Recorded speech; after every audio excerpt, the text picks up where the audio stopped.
As density bodies exhale, expand, diamond sun crystal body inhales and contracts. So, yeah. I was going, where am I? I can do that. I can keep track of that. I can go, okay, so you're, I'm inhaling, you're exhaling. Got that. What is that pillar doing? Right? That's the part that gets a little tricky. Okay, how long are those radon cells holding that energy? This gets into other stuff that has to do with the ethos and eros phasing in the body, in the pillar, on this level, building up spark charge. There's a part in here that they'll probably have, maybe, I think they'll give me more on, probably just to speak about, possibly tonight or possibly Saturday. But there's a connection in there that like there's one more part. Oh, it does that too. That links two things together. This gives a basic explanation, but there's something there that I keep trying to find when I'm playing with like the breathing or even trying to be aware. Okay, I inhaled. What's my crystal body doing? Where is it? Right? I can't feel it doing anything yet, and that's probably because it's not breathing yet. Because we haven't done the planet hasn't done the zendradon activation. It's starting. But we're going to be doing it in sync with the planet because we have to catch that wave when it comes through on the planetary level. And that's what we can learn tonight. And I think we can pick up some of the sub-frequencies. There's something they're up to, too. I think they're letting something run from the echo level because indigo shields are keyed to the echo grids as opposed to just, like human shields are keyed to just the earth grids here. We can get stuff a bit early, and I think that's happening because they gave us something when we had to go home to pick up paperwork, that too. There was something in the fields, because after that I could see the double sets of arcs in the 4 of our fields that were there. Slowly, kind of, ow, rigor mortis, rigor mortis of the arcs. That's what it felt like. You could see that they're slow, just starting to move as if it had been a very long time since they had. But I've never seen them before. I've never seen them light up before, and I've never seen them move. It's like, oh, neat. They're big compared to, they're really, really large. And you can start to feel, there's a really strange feeling of being in a massive bubble, not just a small bubble, but like a bubble that would be like out there in the water someplace on this side, and who knows where, out that side, and way up in the sky, each one of us. So we're all like little light cells passing through each other. We can't help but brush shoulders. As we're 5 million feet wide. But it feels like that when you start to tune in to these arcs. So I know that we're supposed to do something tonight with that. They're going to give it over dinner. They're going to tell us what. But I do believe it's going to be for anybody who wants to play and be there. You're going to be able to start doing your arcs and getting them moving. So there's some kind of early activation because I do believe. I think it's the Stonehenge day, because I know that's the big day. I mean, they're even having me wear my silvers. Oh, I haven't done that in ages. My silver stuff. But that's like, it's formal. I mean, you don't all have to do formal, but I was getting the urge I need to do silvers for me. So if anybody wants to, by the way, for the grid work when we go to Stonehenge, there we can get away with it without, being run off the place, right? Right?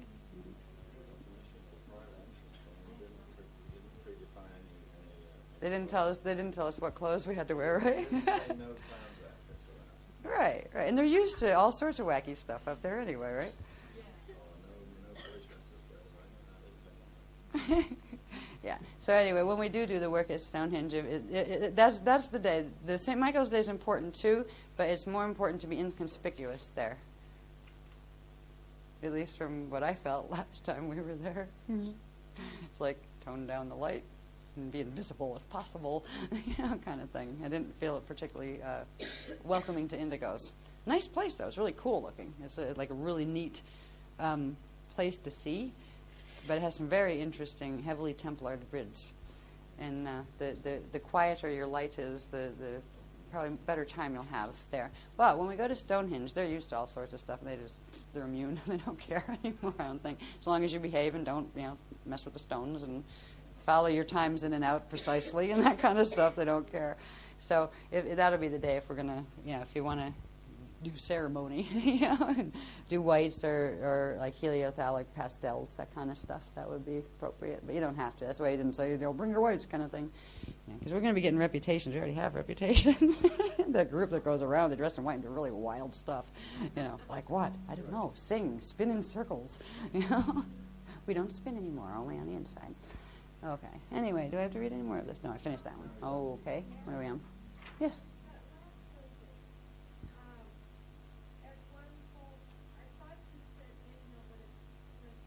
You did, but the loss written is correct. You said inhale. Which time? Yeah. Which expands? You used the word. She did, but she was a bit tired. And which one? Yeah. You said inhale at that point. You said inhale expand. Did I, when I read it? You just okay. misread it. All right, that's very possible, yeah. Yeah, whatever's on the page is what I was attempting to read. Yeah, okay. That's why I like it when we have it in print, especially when I'm, coming in without as much sleep as I'd like. Okay, the radionic heliopath tubes from the Loti, meiotic, diotic, vortex grid, Loti point sets, density and etheric, creating the Loti harmonics grid. So this particular configuration of Loti points, where you have a bunch of them, you have the 24 Lotum points, which are, the little shapes aren't with them. Oh, they're supposed to have the little shapes that match the little shapes here. The Lotum points, I believe, are these in here. These guys. Yeah, these guys are those.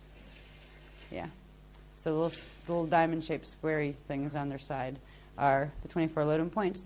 The 24 Loti points, which link to levels of the PCM Loti, are the LE points, which are, they should be these, right? Are they marked? No, we didn't get there yet. Okay. I think they're these, yeah. Yeah, so we didn't get a chance to get all the words in. Yeah, so these are the PCM Loti points, these guys. Yeah, and then these are the Loti, the ones that connect directly into the Lota. And when it gives you this, it basically is this. You have the Merkaba happening in there. You got the crystal body structure, right? This is this plugged into the crystal body structure. You have the lotus arcs. These are the big arcs. And then you have the little density levels with their arcs. And this whole thing expands, contracts, inhales, exhales. And it's quite an anatomy. So that's to let you know about the points. So when you're working with, this will help you to know what why they're important. The Loti points that we work with, the lotus points, they're the innermost ones that would interface directly with the pillar of power on the inside, that would connect all of these, that would be like the radon lines running down in, that they would connect through the final stage of them into the pillar through those lotus points that we're working with. And the lotus points are actually spheres. They form spheres of energy, little spheres. And at one point I was getting bits of stuff where they're like actually in the skin. Some of them are like half in the skin and half out of the skin and all sorts of stuff. So that was like, they said, never mind that right now. You don't need to know that to use them. You know what I mean? Properly. So there's a whole bunch more on those at some point. But it's most important to understand what they're connected to, because that's where you start to understand why they're important. When we set a base pulse rhythm in lotus points, it's sending it back out through whatever level the radon lines are on. Now, we haven't had much of those on, but we've been able to take it back into the etheric.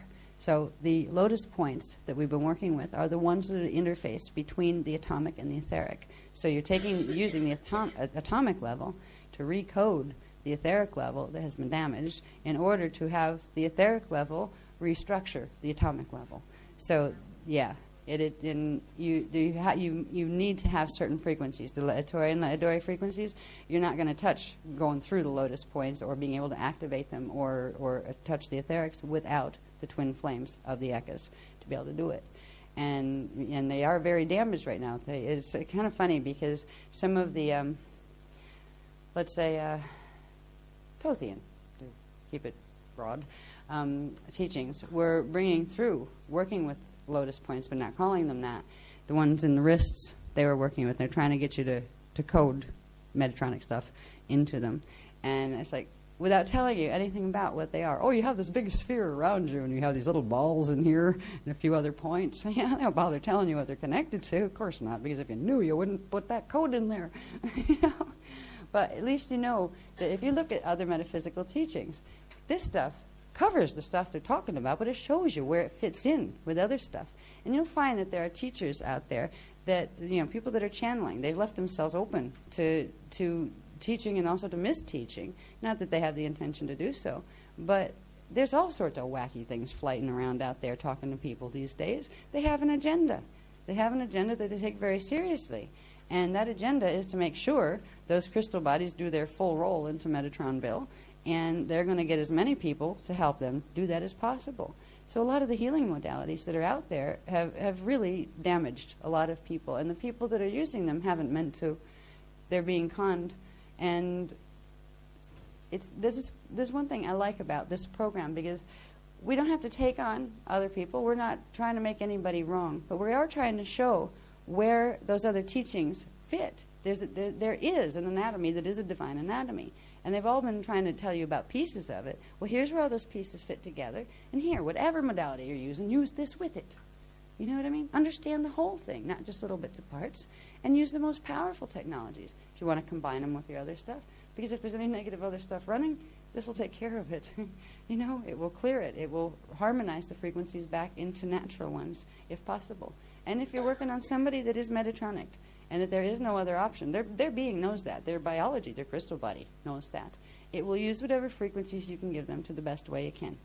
It will either completely reject them, but they wouldn't be sent to you if you were like working as a healer.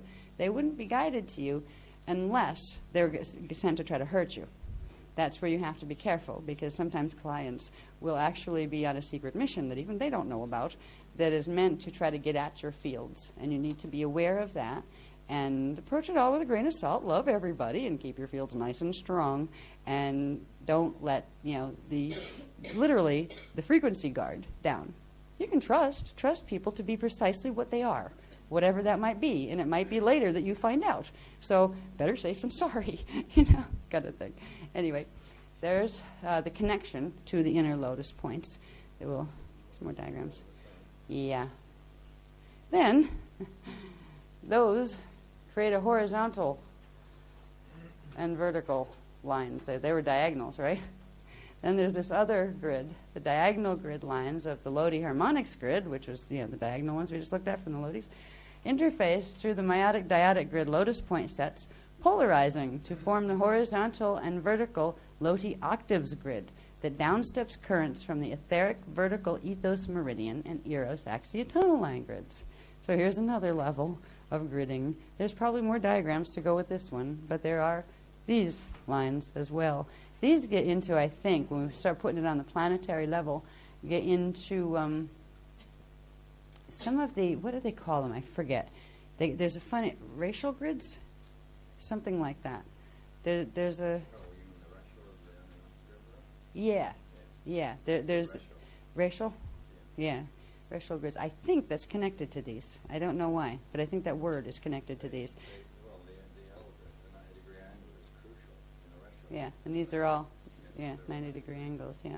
There's also a set of diagrams that got put to the side because of complexity issues in time that have to do with when frequency comes in to these lines, there's this whole set of the vortices, or where frequencies from the inside and frequencies from the outside kind of crash into each other, and then they each project out a different frequency from the collision at a 90-degree shift, so you end up with the horizontal. That's how these horizontals were created, in fact, through the diagonals, with frequency incoming and outgoing through the diagonal meiotic and dyadic vortices. The frequencies interface with each other, and they spark, not spark phase, but they kind of crash into each other, and it bends both of them, makes each of them send a part. Part of them will still go on the way they're going, but a part of each of the currents will actually bend and polarize and create horizontal and vertical lines from their diagonal intersection points. So there's a whole other couple of diagrams that had to do with that. That was just another level of detail and complexity that wasn't essential right now. So I wasn't going to attempt to spend the next 6 days trying to figure those out. Yeah, drawing them is one thing. Labeling them is a real joy.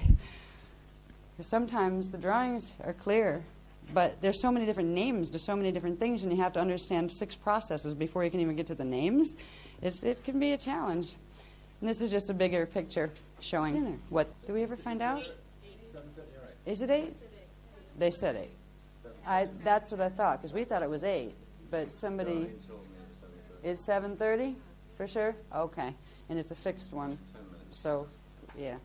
Okay. What do we have there? Oh, back to this again. Yeah, that's a good way to wrap up before dinner. This one.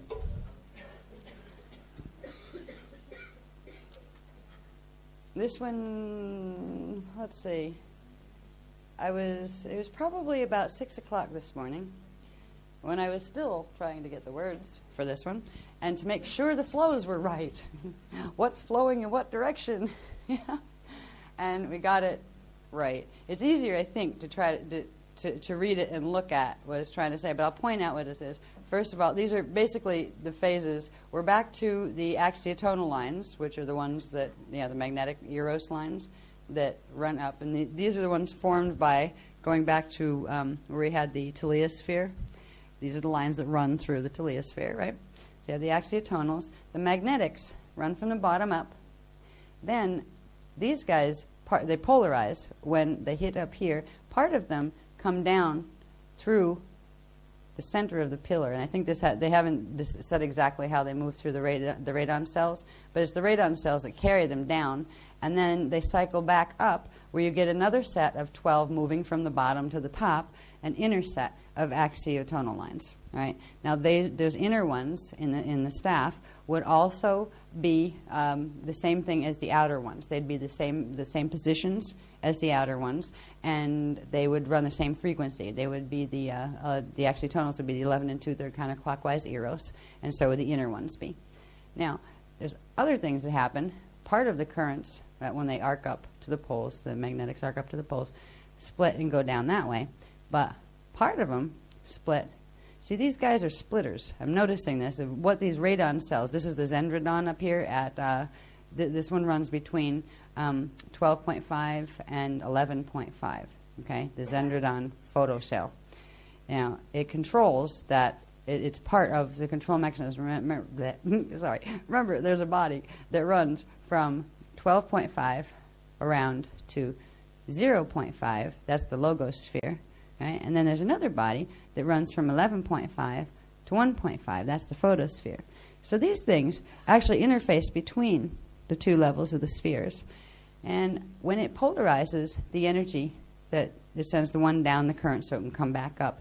And it seems very consistent so far that the magnetics do flow up wherever you put them. I don't think I see any magnetics flowing down, and I think I went crazy doing, you'll see the diagrams that come after this, that I was really ready to throw out the window. That magnetics go from bottom up and electricals go from top down, just like the Merkabas do. And that seems to be pretty consistent all the way through. So after that split, where you get the inner axiotonal lines, 12 axiotonal lines forming, at the same time that split occurs, the other part of the split does this, and it carries the lines down at this angle. Now remember, this is inside of the crystal body structure. And which one would this be in? I don't think they put those two together yet. These are magnetic lines. I don't know if these run with... I'm not sure which one these run with. I had to find out. They didn't take it that far yet. They haven't told me which, I don't think. Have you seen that in any writing? I haven't seen that either. Which one runs through which grid? Well, they're all in the same place, so it doesn't really matter when you think about it. But I'm sure one of them is keyed to one of the crystals, and I'm not sure if it's the same polarity one or the opposite polarity one. I would believe it would draw energy. The crystal bodies would draw energy off the opposite polarity one. But the one that's the same polarity may be of it. It may belong to that one. So I have to see how they explain that part. They haven't given that yet. But we do have, within the axiotonal grid, we have what becomes the natus lines. And they're formed by the negative axiotonal lines, but they are positive, and they flow from the top down. Okay, I didn't get into the little white arrows and all that stuff just to keep it a little more calm, because it can get where you really like, what am I looking at? Including me when I'm trying to draw it. Now, this isn't just a shape here, a simple shape. It's the 12 lines coming down. All right, so that's forming the nadial capsule with the 12 lines. This is spinning. The nadius are clockwise. The thing spins clockwise inside the counterclockwise axiotonal sphere. And remember, the axiotonal sphere created the magnos, which spins clockwise, right? Its deflection field creates one on the inside and the outside. If you think of a sphere moving through a medium, an invisible medium, it stirs up that medium and creates a backflow both inside and outside if it's a hollow sphere. So you have an inside and outside magnos current flowing here. Now this one, with the nadius lines, is spinning clockwise, and it's creating a counterclockwise deflection field around it. But this one's akasha-shaped because of the way it's pulled up through the... I get a feeling this might go with the electricals, but I'm not sure. But, the electrical capsule, crystal body. But it generates the opposite. Again, it's its own deflection field current both inside of itself and outside. And the positive nadius lines, which run 11 2/3 positive clockwise magnos, which is the current that had been generated, the deflection field from here. So the next set of lines down actually uses this current, these fields, to create this current to form these lines. But it generates its own negative current. So this becomes the eros. Again, it's turned back into eros because this was eros. It got reversed in spin and polarity, and it became magnos. And then the magnos was used, and it created a deflection field that became eros. So it came back again to 11 2/3 counterclockwise negative. That is the silver sanctum, the eros flame body silver sanctum that we've talked about. Now, each density level has one. And they go all the way up. Each Tulia sphere implies one, and there's one on the dimensional level, on the density levels, and on the larger crystal body levels.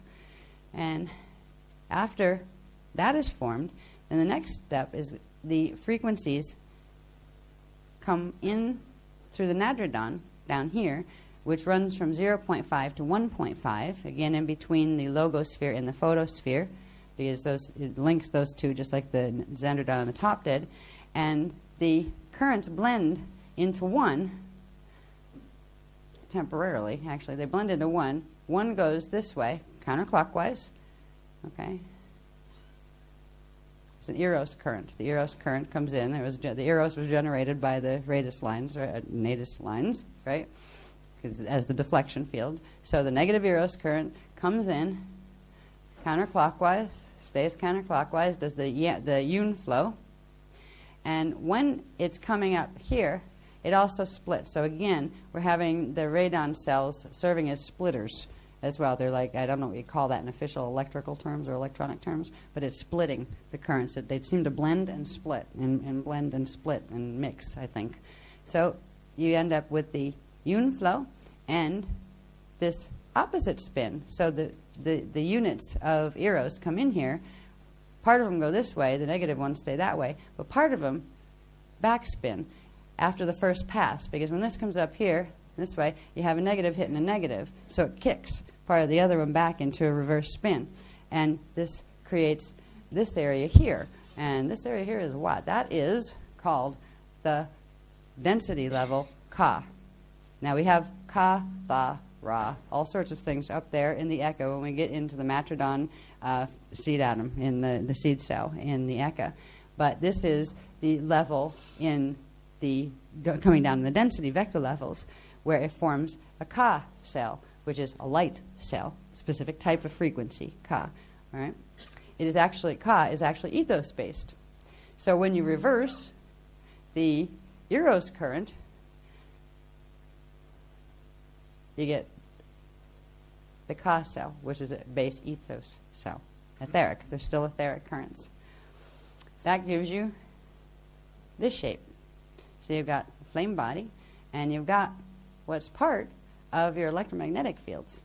Because if you think about the funny apple-shaped thing that they show you in science books that's around the planet that they call the magnetic fields, actually the magnetic fields are all sorts of blotchy, scribbly things all over the place and running through the grids. But there's a basic form to them that, like from around in the atmosphere, that form what we call the poison apple right now, which is that thing that's holding, it's actually keyed into the gravitron vortices that we've talked about, and it goes this way, right? If you're going to look at it upright, it would be this way, then it has flow lines that way, and then flow lines that way, almost like a spidery thing with big bulges on the side. What it's supposed to look like, the natural magnetic fields have room for the rod. They're the yin-yun flow.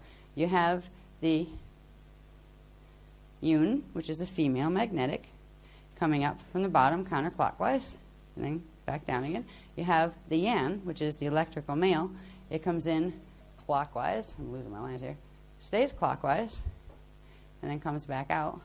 And that does a kickback when it hits itself, and it creates a negative Eros current here. So through the yan-yun flows that are within the radius lines, that are within the flame capsules, because you have the electrical one that forms here in the same way, but it forms upside down. It starts with the nadradon cell, and then it moves up toward the zendradon cell. So you end up with these two flame bodies, one upside down, one what looks like right side up to us. You end up with these two electromagnetic flows in through here, and those electromagnetic flows created the Ka and the Tha cells. That would be this one and this one. Now, they start to phase, which we'll get into after dinner. Oh boy. When they phase vertically. All right? This is where pillar of power comes from, where the Ka and the Tha start to pull together in the middle and then come back out again, expand and contract, breathe. And when they breathe, they form, I believe, this is the Ra. This would be this one in the center, the Ra. The Ra is a density level recreation of the Ra up in the echo level, which is basically the atomic current, all right, the atomic current, their atomic current. That's the beginning of the formation of our atomic currents. And it also creates these other two cells, and we have there, these are the photoflame cells, the larger photoflame cells. We have the Ra, and the one you don't see here, there's actually one behind this that's created in the same place. This is called the Sha, where the Ra would be the male electrical version, La Ettore version. The Sha would be the etheric La Adore version. So the Ra currents become the atomic currents, and the Sha currents become the etheric body. You know, the currents that are used by for the etheric body. Now, what do we have here? I just did this diagram. That's all around. Oh, yeah. Now, the phasing of these guys creates, as well, these guys. Another ethos and another eros. Except, this eros is actually created by the other side. It's created by the Lotai, and the Partike universe, Lotai. Ours, our Ra cell, phases with the Ka and the Tha, and it creates our ethos, PCM ethos, this way, but it projects at the 90-degree angle. It's eros. So that ends up, actually, embedded in the grids of the parallel. Just like theirs ends up embedded in our grid. And it's the phasing of these, the ethos and the eros, that generates phasing with the Ka and the Tha that continually refuels the Ra. These are photoflame cells that we're literally made of. Like they're massive cells that we're walking around inside of, cells of light that are naturally meant to phase. And when your arcs are glued back at a 60-degree angle, they don't phase. The pillar is stopped where it can't phase and come up and down. What we're working on now is there's been a twisted, the mutation has twisted currents, so you get this vesica, where these two form a vesica Pisces across here, and it's a completely unnatural and reversed polarity flow of currents. And what it does is completely reverse the nature of currents running through the chakras and the formation of matter. You know, so we're carrying, our planet is carrying, and our bodies are carrying severe reversals of polarities all over the place. It's not just dyslexia. You know, this is why it's so hard to pull this information on what are the polarities, because as soon as you try to bring it through, it flips. It wants to flip the other way, so you have to fight it and say, no, I'm going to look at both of you, and I'm not going to give you either of you. I'm not going to settle on either of you until I know it's one or the other. And that's what I've had to do with these diagrams. They're really difficult to translate. You know, so they took a while fighting back and forth. No, it's right. No, it's there. I'm going to put that away until I get some more information on that one. You know, that kind of thing. So anyway, this is the beginning of understanding the phasing. And the phasing is what's most important, because the phasing is breathing your light cells back together again in order to generate spark currents within your pillar of power. And then when you combine that with opening the larger arc so you can open the breathing tube to get the radon heliopathic lines back online to begin to be able to bring in the pulsar plasma waves from the lote and activate your diamond sun crystal bodies. So that's what we're going to get into after dinner. Have a good dinner. I'm only 6 minutes over. That's not too bad. They couldn't do it for so many people. Yeah, on short notice. This one's a bit messy. It was one of the last ones, but at least we got the basic forms on the paper. Yeah.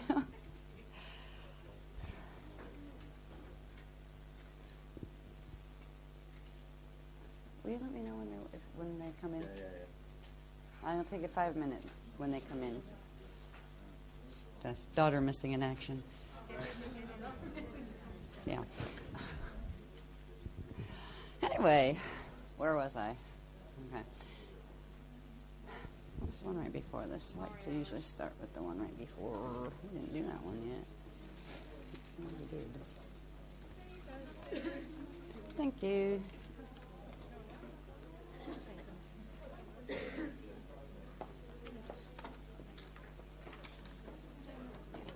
We left off. I always like to start where we left off, for the sake of visual continuity. Is that backwards? Yes, it is. There we go.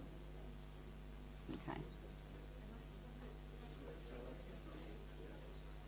There we go. When we left off, we'd made it through a crystal body structure in a much more comprehensive way than we have ever really done before, because we got a lot of the linking information. I hope that's been helpful to you for the people who've had K2-3 before. I found this like, thank you, now it makes sense to me. You know what I mean? Because I knew it made sense before, and I could see glimpses of this stuff, but I had no idea where pieces fit or any of that. But at least we got technique, and I knew the stuff was good. Just there's a lot of stuff that needed to be filled in. I think the new charts with the go in between the old ones have helped, and it's a good thing because it gets more interesting. There's more anatomy, and I do want to get us to the point where tonight before we leave, we do get through whatever stack of graphs there that involve the matrodon and a number of other things that get us finally to the Ruchete spiral, so we know what this is and what it looks like. One of the probably most challenging parts that we're going to talk about is it's not really hard when you get the gist of the phasing concept as far as the ethos body and the eros body phasing through the density body and actually resparking it into life. But there are, when it gets into the 6 cycles of like how many breaths? All right, 6 breaths and it phases this way. And then it starts to do other things. When it hits that 7th cycle of acceleration, the RO cycles, and then into the regular like Ruche pillar reset, this gets interesting. Right now, we're just going to kind of look at it in terms of 6 cycles in general. But there's all sorts of cycles, and we don't have the information on that yet fully. We've been given the basic calendar, the Aeonic calendar in Ireland workshop. But plugging all of this in and how to synchronize your own breathing with planetary time waves, that I think is probably going to come out in probably in the next level, because we've gotten little bits of it, but not enough to even string it together where I wouldn't do more than confuse you probably. So when we get into the phasing aspect of the eros and the ethos bodies, so we can start to understand how the pillar of power works and that kind of thing, it'll also lead us to the point where we can get at least a clue as to what starburst is about and how it differs from the average thing that takes place in the natural breathing cycles of a planet. Because the breathing cycles are very natural. When the crystal body is functioning normally, you don't need starburst. The planetary grids don't do starburst, but it's something the planet does to get itself out of harm's way, basically, when certain things are triggered in the grids, just like Hetharo and Hethalon are. When you go into the Hearos and Hethalons, they're bigger than the little the electrical and magnetic breaths that they tend to go through in the 6 cycles on normal breathing. Everything that breathes goes through right now 6 cycles and never makes it through the 7th, but when we get into the larger cycles where you get axis shifts of the radial body into the 45-degree axis, so larger flames can anchor again to recharge the seed atoms and things. We just went through a period like that We just got through a universal level, Hitharo and Hethalon cycle, and are now in the Rushite reset cycle, which under normal circumstances is quite a celebration. It's a good thing. It's a time leap as far as the time waves on the planetary grids. They accelerate, and it goes back to start, goes back to 0 point. And the Mayans are right in that sense. It is the end of time. They didn't say it was the end of the world. They said it was the end of time and the start of the new one, right? Which it is. But when things happen to the grids, particularly once that alignment has occurred, the planetary grids are quite vulnerable, and the gates are open in the Eka, and those frequencies of the pillars are coming in. Once they start, you can't stop them. The Yanni can't stop them, and nothing else can either. It's part of the natural living, life cycle is a good word, the life cycle of the crystal body on a planetary level or a universal level. But if a misalignment worse than what was there to begin with occurs once the pillars start activating, that can cause real problems, and that's why the starburst effect has been triggered. So by the time we get through a bit more of this anatomy into where we can look at the pillar of power in relation to ourselves, it's happening the same way in the planet. We can start to understand what the planet is going through and what we're preparing our systems to go through, because it seems to be quite profound. I don't get that it's negative as far as scary or anything like that, though it possibly could be, and just in case, if you're prepared, it doesn't have to be scary. But the kick-up of hurricanes and things like that is connected. They have said all of this, the wacky weather, including the rumblings of Mount St. Helens and some of the stuff that's happening up in Alaska, are all directly connected to what the UIR groups are doing with the Buddhara and linking the wormholes. And they're not planning to stop anytime soon. I'm wondering when it's going to affect New York City, because they have the FIX network up there.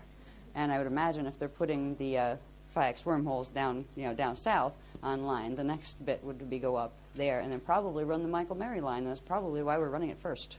Right? Or at least simultaneously, it appears. I wonder if we'll have any company at Stonehenge. So we have it's supposed to be private groups, because you can only go in like 20 some at a time, so we have to take people into 3 different groups, because they really control the site now. So we should be, it's a private group, so there shouldn't be anybody else there. You never know, though. Probably a black helicopters overhead or something. Yeah. But anyway, when it comes back to our bodily structures, this was one of the harder diagrams to pull, not because the drawings were that difficult, but because getting the flows of everything right and the spins and all of that was a bit challenging. The information's there. There'll be more information added to these eventually. There's even more linking text and linking diagrams, but there just wasn't time to put any more in between, or we never would have got here today. This is enough where you can understand what your axiotonal lines are and how they create their the negative axiotonals. Eros lines create the natus lines, the positive charge natus lines, and how the deflection field from the natus lines creates your Eros, your Eros capsule of your silver sanctum and your flame body. And what's neat is we do have the ethos capsule as well, and that's called the golden gateway. And when you put the two together, you get this very interesting shape.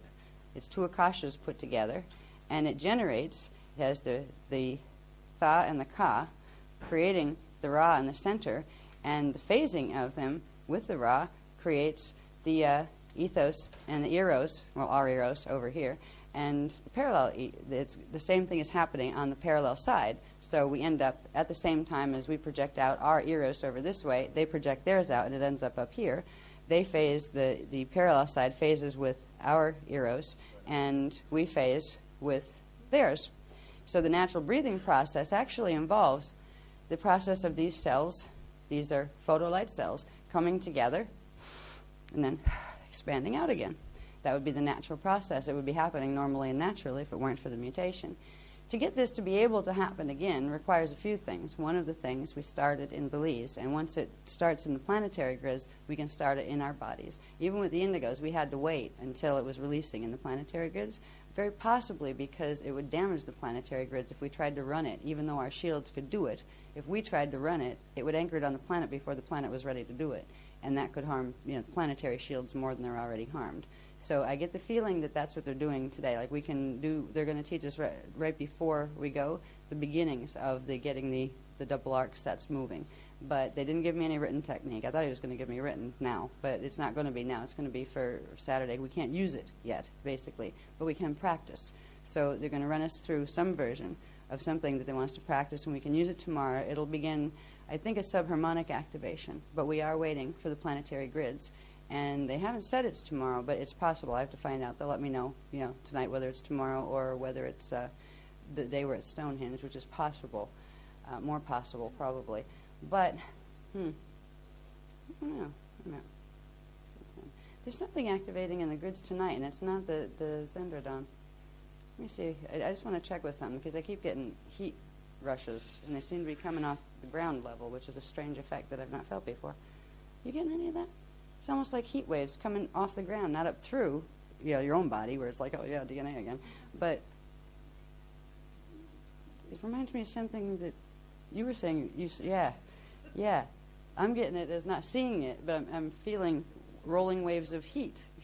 Sue is seeing smoke on the ground, which is interesting. I wonder. And I'm getting some strange effects here, like that side of my head just went numb. I'm going to take my jacket off, excuse me. Here we go again. Whatever this is. Yeah, there's something up in the grids tonight, and I'm not sure whose it is. It's not harming us. It doesn't feel beneficial, no, it doesn't.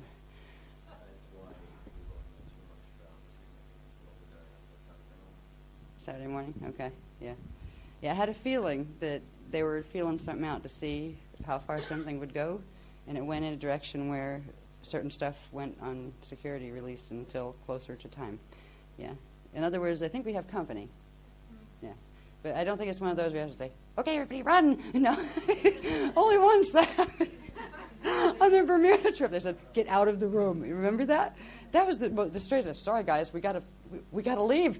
Scatter, literally, not in large groups, scatter. We don't have to do that now. But I don't think so anyway. No. I'm saying, no, but hold the shield stable. Yeah. Something's going down. I'm getting prickles all the way up and down my arms. My hairs are standing on end. All right, just give me a second. I want to tune in here for a minute, see what I can, if they'll give me anything.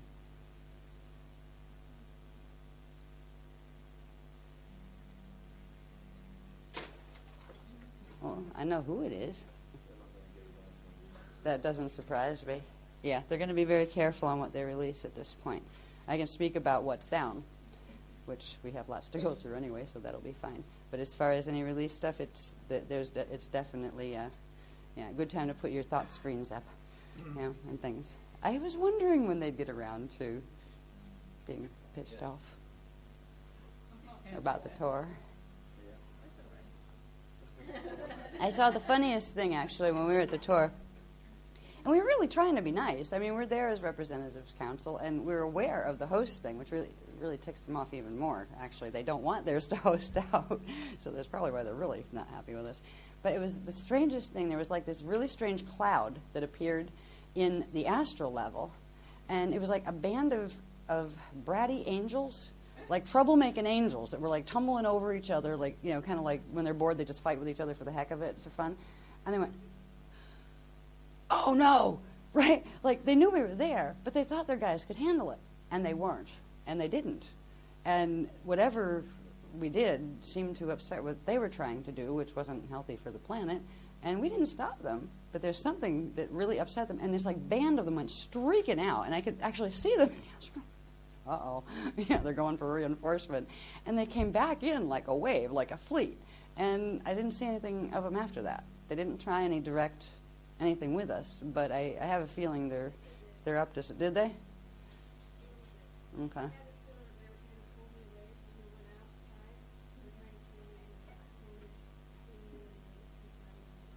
Okay. Yeah, a couple people have said they've had a little bit, like on the way back in the bus or something. Yeah. Yeah, because I didn't feel that you were in any danger. You guys' fields are so strong, there's not a lot they're going to be able to do unless you're sitting there thinking, oh, they're going to get me, they're going to get me, they're going to get me, because that's saying, come on in, come and get me. You're inviting them when you do that. If you realize that the power of the Christus frequencies that you're working with, you don't have to be afraid of this stuff. You can actually be amused by it, but not in a rude way. I mean, it doesn't help to antagonize those who are already antagonized on your behalf. It just upsets them more, and they tend to try to throw larger rocks. And even in the astral, that can not feel good sometimes. They're doing something, though.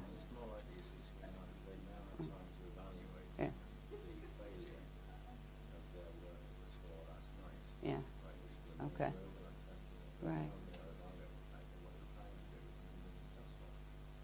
I wonder what they were planning.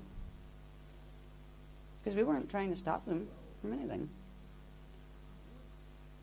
If we were going to interfere with their spiritual right to be obnoxious, we would have done it a long time ago. Right. Yeah. Anyway. It's true. And have a long arm. This is true. Okay. Yeah, as I was just saying, for people that might not be able to hear me, I was just saying about the serpent grid and how when you grab a serpent by the tail, that's the way. If you're going to pick it up, you do it. And he said we kind of, when we were at the tour, we just kind of did that. They have a serpent grid that runs all the way through the Yucatan and all the way over here and that. And that's your specialty. If we're going to talk about that, you're going to talk about that. We'll be swinging the snake? I don't think snakes like to be swung. Cats don't either. Especially when you let them go with a lot of velocity behind it. Oh dear. They might take that as an act of aggression. No, it's just a relocation package. Relocation. Yeah. Anyway, we can do the stuff that's already down on paper, or Mylar. So we will get back to that, and just don't mind me if we end up interrupting, because we've got our guys, we've got counsel here with us hanging out. They're monitoring something in the grids. They're doing something. They're doing something with the grids under the room, and I don't know what it is. A good time to run your flame, phase your lotuses a little bit. What? That's a good idea. Yeah, plus the Rishi song. I'm getting that we should do the Rishi song, too. I need the words to that. I haven't sang that in a year and a half. I usually use the other ones. I'll follow you. You can lead that one. I'll follow Rosalind, because she sings it best. That would be really helpful, because it has been like a year since I've had time to... I never learned the melody to that, actually. And I like that one. Yeah, they're up to something here. This is why I feel worried about Lex, too. I don't want her out of our fields, and they have her over the hotel all by herself. She went for a walk without permission. Speaking of which, we haven't heard from them yet, have we? Oh, they're on the way back. Max is going to give me an Okay. Isn't that taking an awful long time? Well, let's do this then. We'll help them along. Yes, I think so. I don't know the melody to this one. You know, good. You teach me this one. We got the words through, but I didn't do the melody, and I never learned it. Here. Oh, no, I'm not doing it. Oh, chicken. Rose can Where's Rose? Rose, where are you? There she is. How about... Oh. Yes, please.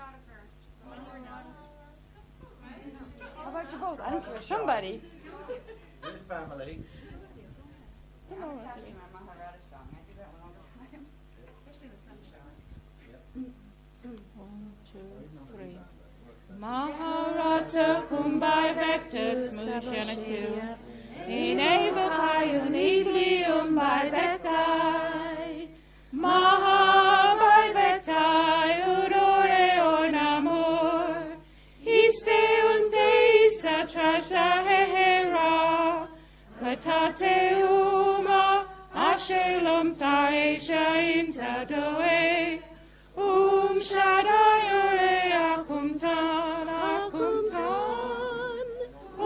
Shaddai Akumtan Akumtan Shaddai Akumtan. One more time. Maharata Kumbai Vectus Mushanatu Inevokai Uniglium by Vectai Maha by Vectai Unore Ornamur Iste unte Satrashta Hehera Hatate Uma Ashelum Taesha Intadoe Shaddai Ure Akumtan Akumtan Shaddai Ure Akumtan Akumtan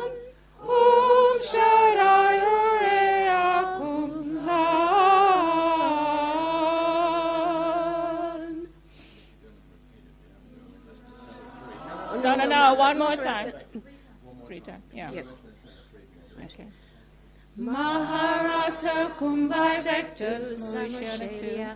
Inevo kayunigli umbai vectai. Mahavai vectai unore ornamor. Iste unte isa trashta hehera. Patate uma ashelom taisha inta dohe. Shaddai akumtan, akumtan. Shaddai akumtan, akumtan. Shaddai akumtan.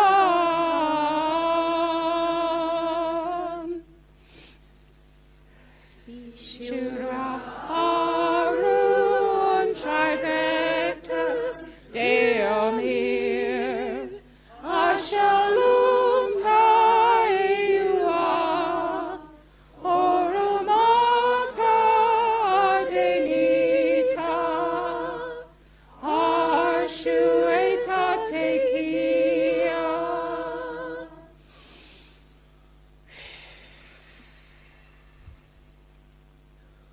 Orometa Isa Ishuenat as you are Umeta Isa Morea Eaete Iurae Ishuraharu Umeta Taesha Intakumtan. Taesha Intakumtan.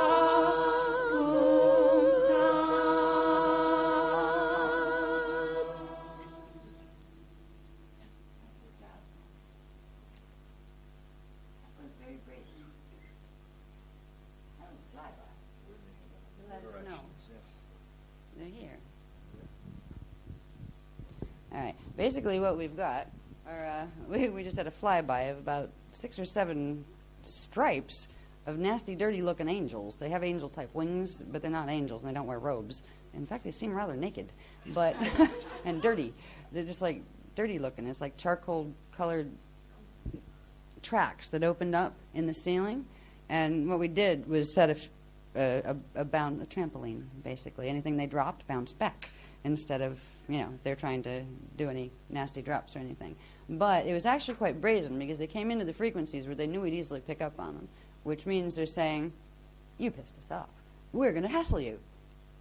Grin, right? And they're a bit serious about it. We had help. Council came in on that one. Yo, heads up. Right? And it's all right. But just be aware that we've got a bit of poltergeist activity tonight, all right? You're hanging around, and don't let it bug you. The last thing, when things like this happen, and it's almost part of the training, so it's like you can look at them as petty tyrants. If you're going to be a real grid worker, you can't be afraid of what is in grids, basically, all right? Not all grids are nice grids, and not all beings are nice beings, even though we all came from the same place originally, right? Now, when you have incoming like that, first, you need to trust yourself, and if you're picking up something, realize, well, it could be my imagination, or it could be just I'm letting myself get a little too nervous, or it could be something there. Put it in file 13, as I call it, until I get more information, but just in case it is something, make sure you amplify your fields. The worst thing you can do is be afraid. Fear is a choice. This is something a lot of people really need to get a mental grip on. You guys are doing good, but there are some people who freak themselves right out by the thoughts they let themselves entertain. Oh my God, the Archangel Michael crew's coming after me. Whoopee-doo. They can reach D11.5, impress me. You know what I mean? I mean, nothing against them, but they're not the only ones that can throw attitude. The biggest thing with the groups that try to harass you is they're dependent on you being harassable. If you're not harassable, just get off. Go do it to somebody else. Don't waste your energy on me. Have a nice day. And just, put up the Teflon. If you have a Teflon shield, And you can do this. You can actually experiment. You can try silver, gold, Teflon. There's all sorts of neat things you can do. But stuff slides off is really useful. There's also, if they really tick you off and they've really been like flies buzzing around your head and trying to really shake your fields, right? You say, all right, I've been nice, but I'm going to give you a last warning here. And realize you have the power to do this. You're not going to hurt anybody, but you're not going to let them hurt you either. You have the power to not be hurt, for goodness sakes. And you simply say, did you ever hear of the boomerang technique? Boomerang technique's very easy. You put up a rubber field. You think rubber. You think very bouncy, bouncy rubber. And you imagine yourself in a lovely capsule of it. And anything they throw at you, and you can choose the velocity at which your rubber's going to bounce. If they've just mildly annoyed you, go ahead, let them throw some more and just let it go. Did you catch that one? Get the hint? If, like, the microcruf, by the way, will be one of the most, let's say, nastiest as far as they don't shake easily either, which is fine with me. And let it be fine with you. They're not going, they're ticked off because we run stronger frequency than they do. We didn't even interfere with their grid ceremony, for goodness sakes. We just joined in. We didn't stop them from doing what they were doing, but it still annoyed them. And if they want to play, hassle us now, you can try, maybe a 90 velocity of rubber bounce on your flame body. And if that doesn't work, try a 360. There's a little thing we've been using lately that really helps when you're doing exercise. I know that. And it's bringing in the frequencies of what's called the Adandra 360, which will show you. There's a graph that gets into that a bit in a minute. And it's a level of the flames that goes up past the Laetore and the Laedore and the Adandrea flame. It goes up a bit higher than that, a couple of layers higher than that, actually. And this is where we get into it's through these flames that the Matrodon and the Petrodon form. And we'll show you the chart on that in a little bit. But you can simply say, I am the Adandra 360 now.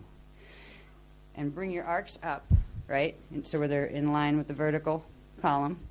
And at the same time, you're breathing your pillar up, your ethos pillar, because they can go up now because of what was released in the grids in Belize. So we can bring the pillars up. And bring the arcs up and the pillars up and just, I am Adandra 360 now. And you're pulling in a part of your own anatomy because you have a part of your anatomy up in the Akasha levels and a bit higher as well that are that flame level, where you're made of that level of flame frequency. And just, and bring it in. And do it 3 times, and usually it'll give you a bit of chill. Like you're going to, not cold chill, but like, ooh, felt that a bit.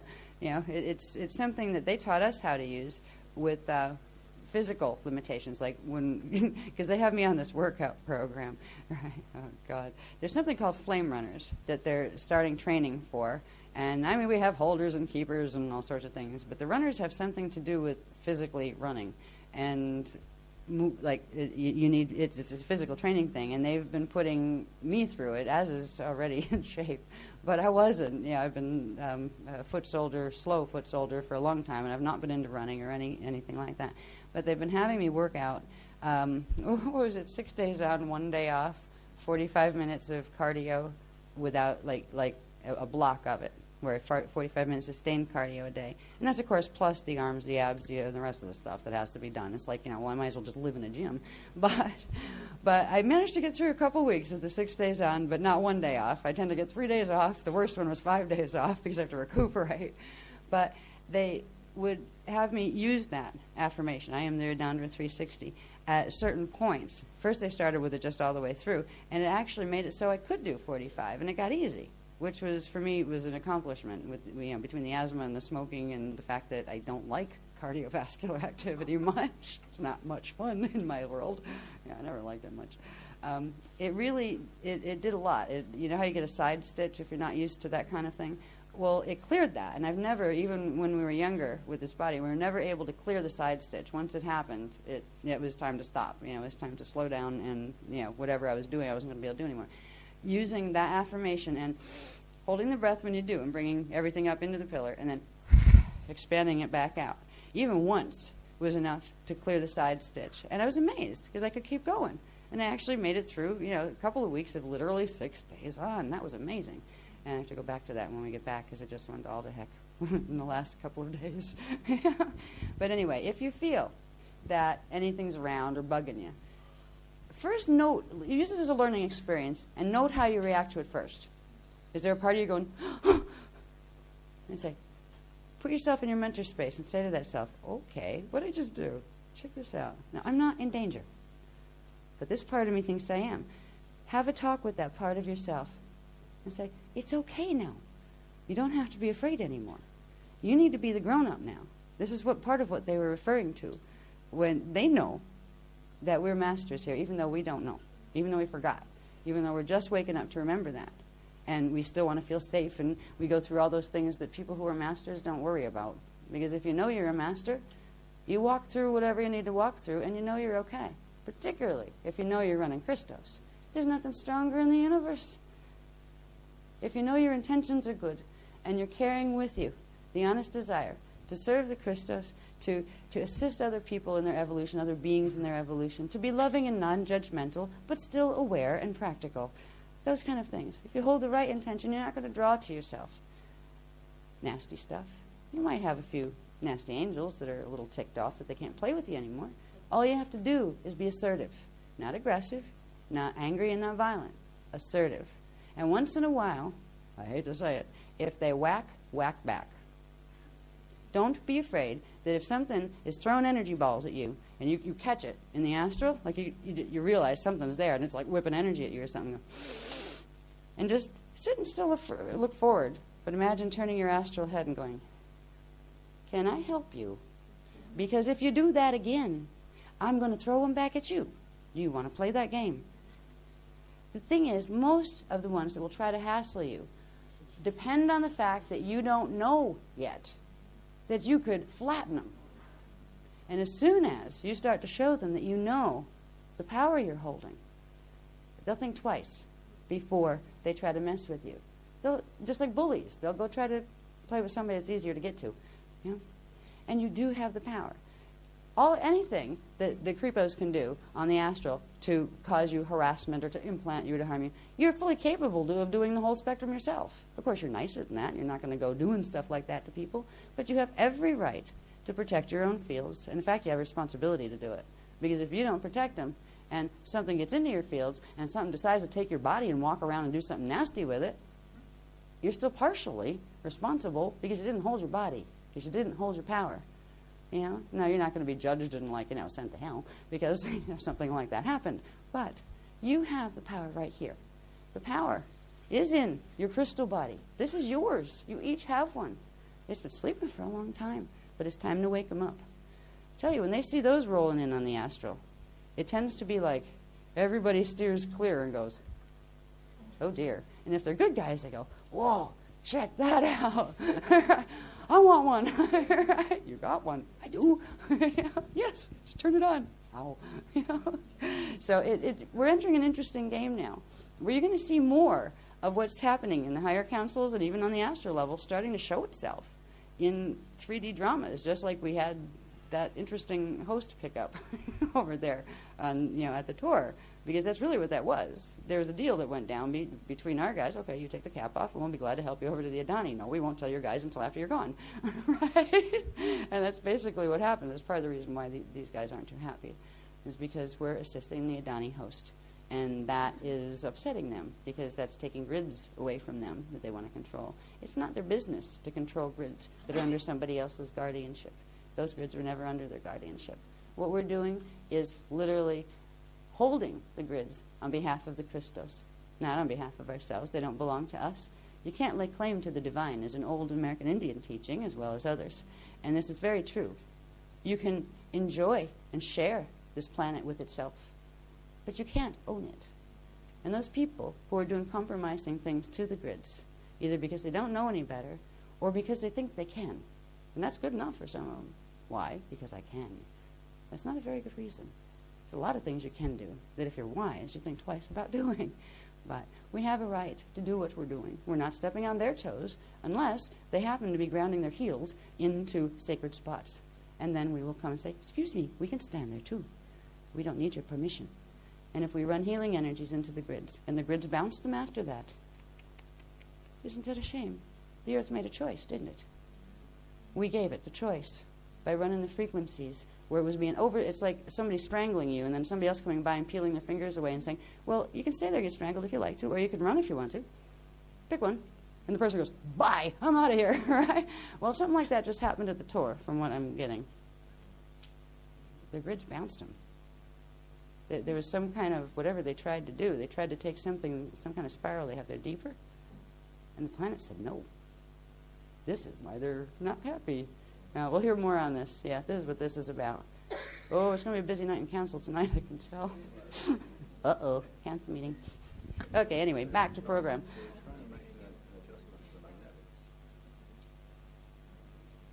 So are we. I know. I know. That's interesting. Adandra 360. I heard that name. Okay. Anyway, back to our anatomy. This gets interesting. There's a diagram. I don't think it's the next one. It might be soon. Yeah, it is this one. This gets into the raw stuff, doesn't it? Yeah. Okay. I think I want to look at this a little bit more about what they said about this. Yeah, because I think I need to clarify how this stuff works a bit. So when we get into here, this actually, there's an important sequence in here. And between the top one where we saw the axiotonal grid in this place, which was the magnetics running that way, and how that generated the positive electrical natus lines, and how they generate the Eros negative Eros capsule, flame capsule, and how that generates the Yun flow, which is the opposite of this one. That's the Yan. And we can bring it down a little bit so I can might as well point to it since it's there. Right? These things are the beginning of the flame cells, not just the smaller ones that are the anchoring cells, but the living light flame cells coming to life in the cells that phase between the etherics and the atomics in order to generate and create and perpetually recreate the natural matter body systems and to continually spark in the pillar.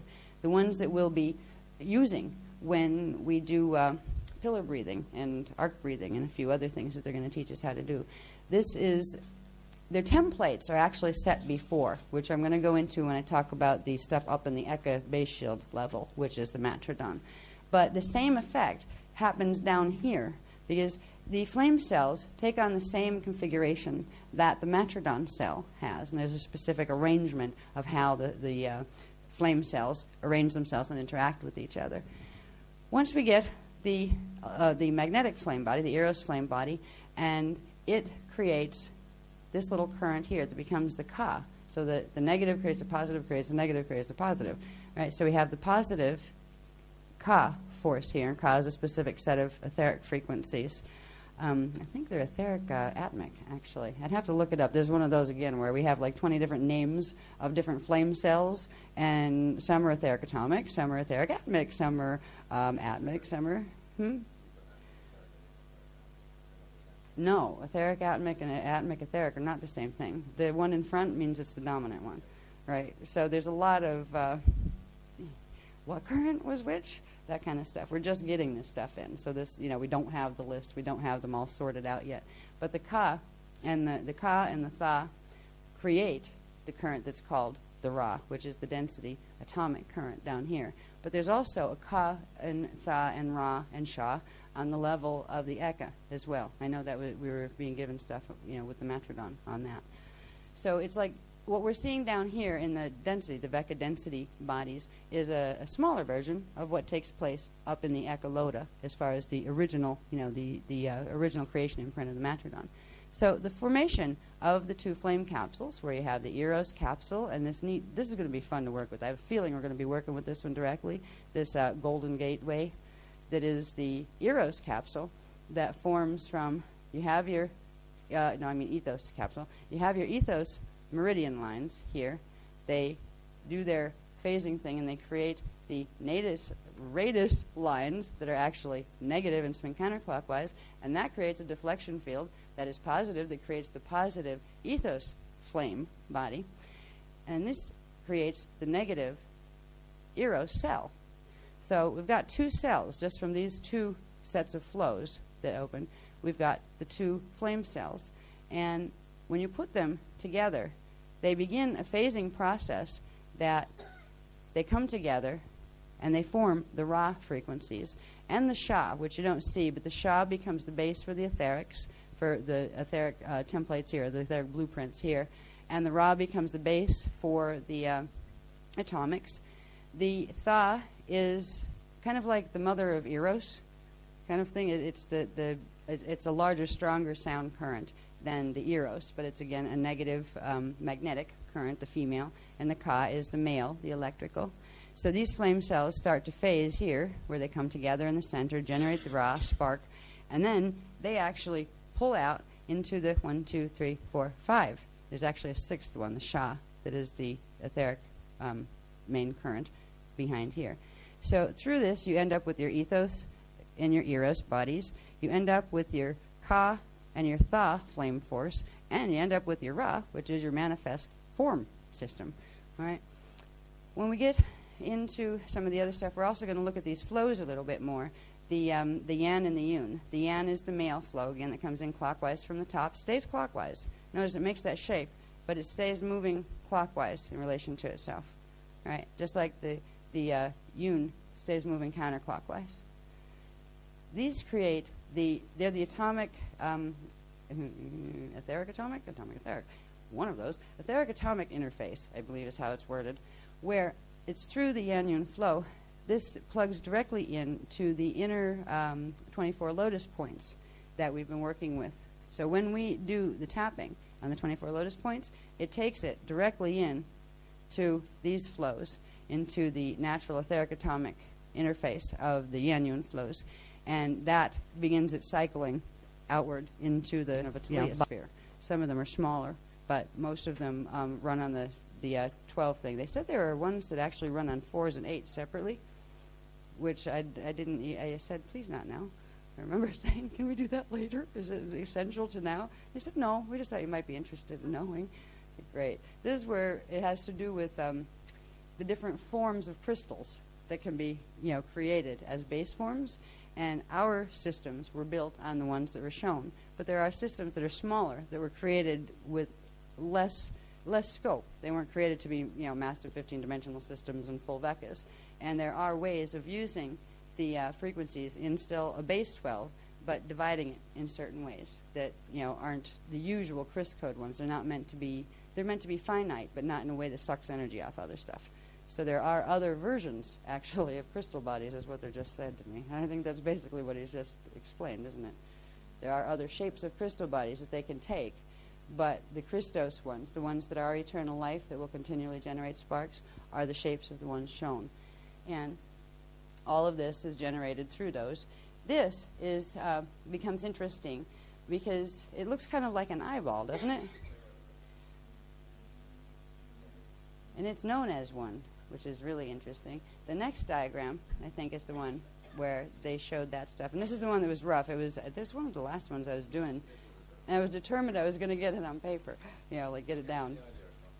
Yeah, this will be cleaned up at one point. This, again, is showing more so in relation to your body. You have your body and your Cathara grid, your density Cathara grid. This is showing the, which capsule goes that way? This is the magnetic axiotonal lines, which means they are the natus positive lines coming down. And this would have the, that would have the Yun flow, right? The female flow. Yeah, that would have the female flow, and that would be the female capsule deflection field from around the positive natus lines.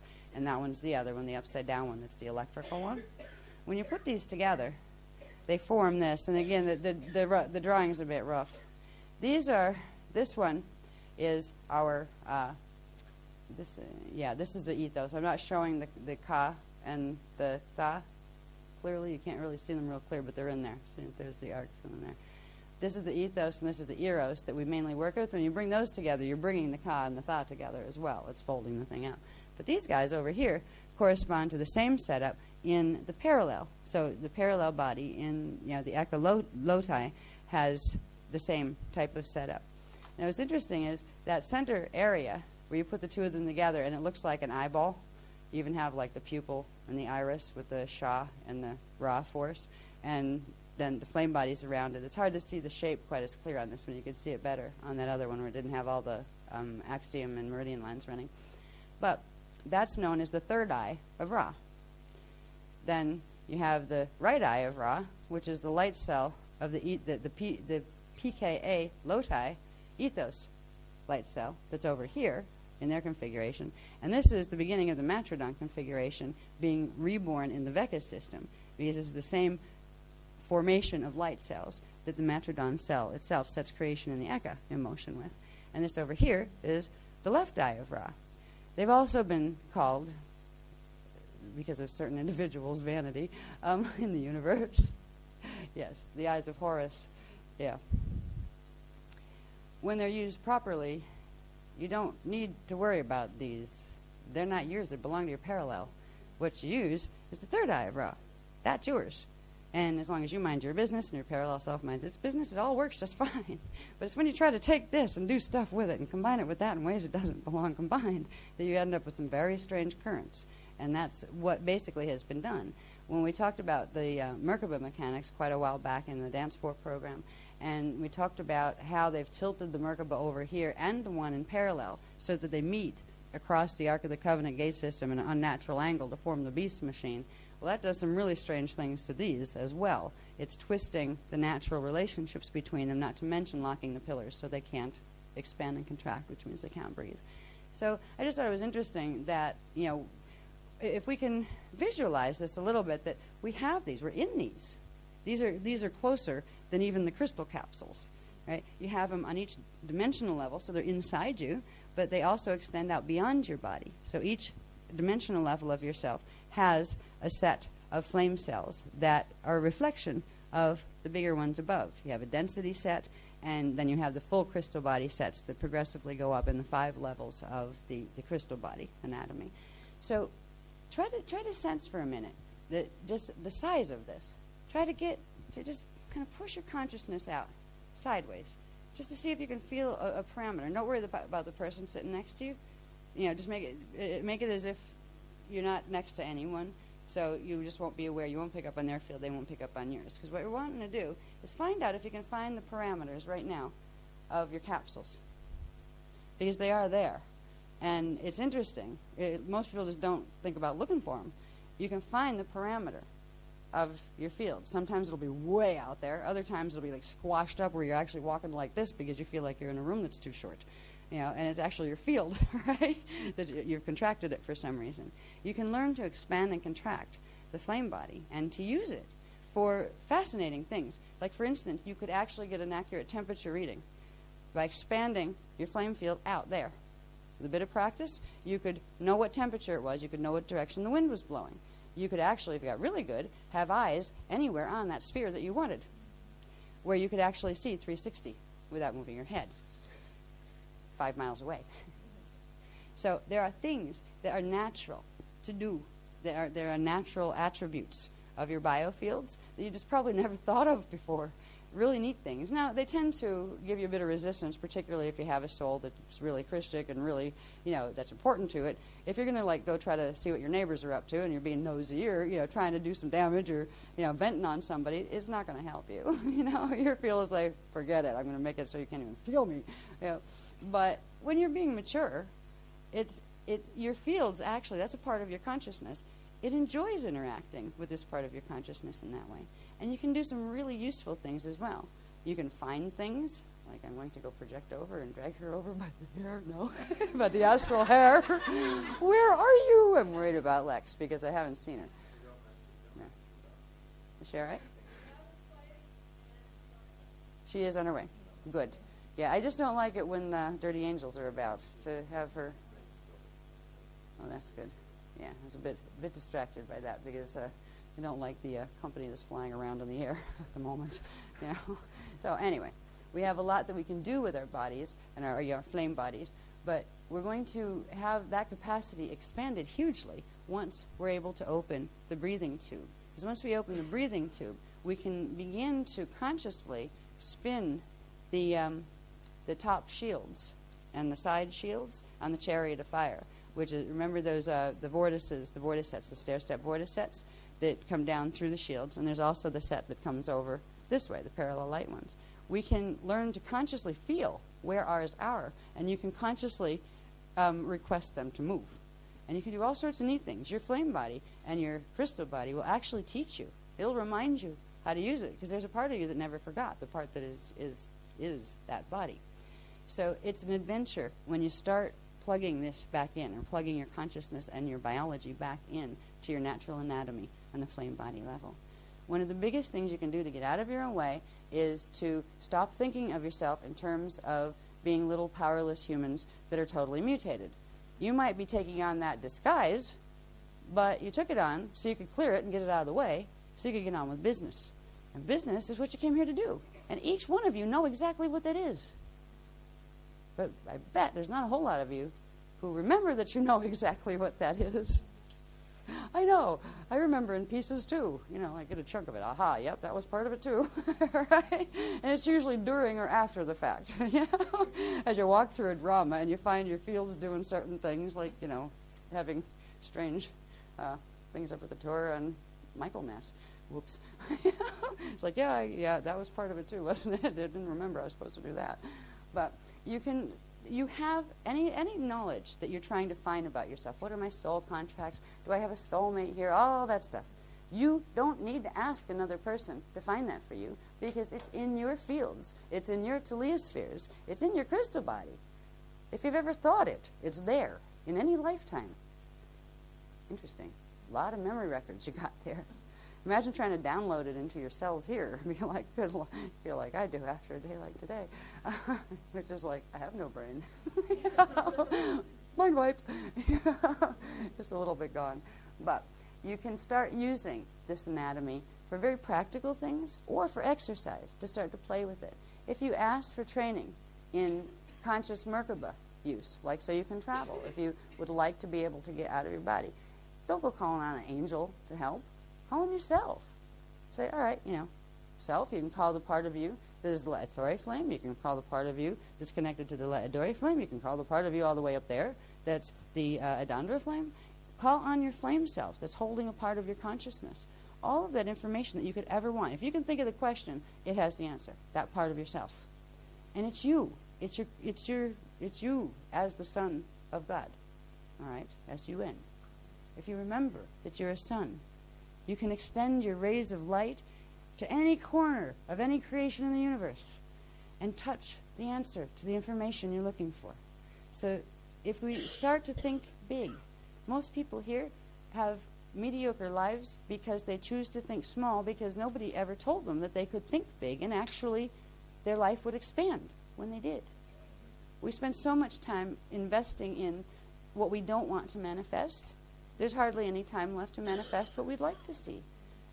When we begin to take on the knowledge consciously of the crystal body, there's a responsibility that goes with it. This is power. This is pure power. Power that was given to you by Source. Power that you have a right to use. Source was such a loving, and still is such a loving being, that it gave to the creations it chose to create the ability to create like itself. That's awesome. That's pretty awesome. That's like the keys to the kingdom right there. Even to the degree where it allowed to create the opposite expression if that's what its creations desired. It wasn't the preference, but it allowed for free will. You have a huge gift. And when you start to turn these back on, it's going to be important to pay attention to your mind, because you're going to amplify your powers. Now, that can work for you or against you. If you sit around thinking a lot, oh, my life is really a bummer, this is really bothering me, I'm really sick of this, watch the word sick. The body knows what the word sick means down here. I have to correct myself all the time. I'm really sick of this. No, I'm not sick. I'm not sick of this at all. I would prefer to be doing something else. How's that? Yes. But I watch how I use words, because my body responds to words in a certain way that I might not think it's going to do. When you start to get you're getting your manifestation powers turned back. When the pillar of power and the breathing tube are opened, this starts to process. You start to get bits of memory here and there, probably in the dream state first, And you may feel like, a fleet of ugly ducklings attacked you from some pit in hell when you go through some of the astral purging. And I'll warn you, it's probably not attack, all right? At this point, you got enough flame running in your fields where it's going to be, most people will think twice before they bother with you as far as somebody to harass in the astral, because you're going to give them more trouble than it's worth, okay? I mean, when you realize if somebody comes at you in the astral and they're like in your face, you can go right back at them and actually freak them right out and they go running. I mean, you don't have to worry about it. But you need to be aware and to be careful, a little bit careful, when you use techniques that we're going to be given through this workshop, like the beginning one tonight, but especially once the planetary grids activate, which will allow us to open the zendradon. Take learning to direct the amazing powers of your mind a bit more seriously. All right? Self-awareness, which is, what is that mind chatter that's going on while you're just going about your days, while you're doing the dishes, while you're driving the car? Catch yourself. Watch yourself. What are you thinking? A lot of us don't even ask. It's just like it goes on autopilot in 6 different directions at once, and really start to try to pay attention to what is your consciousness doing. If it were a beam of light, how many different directions is it bouncing off of at one time?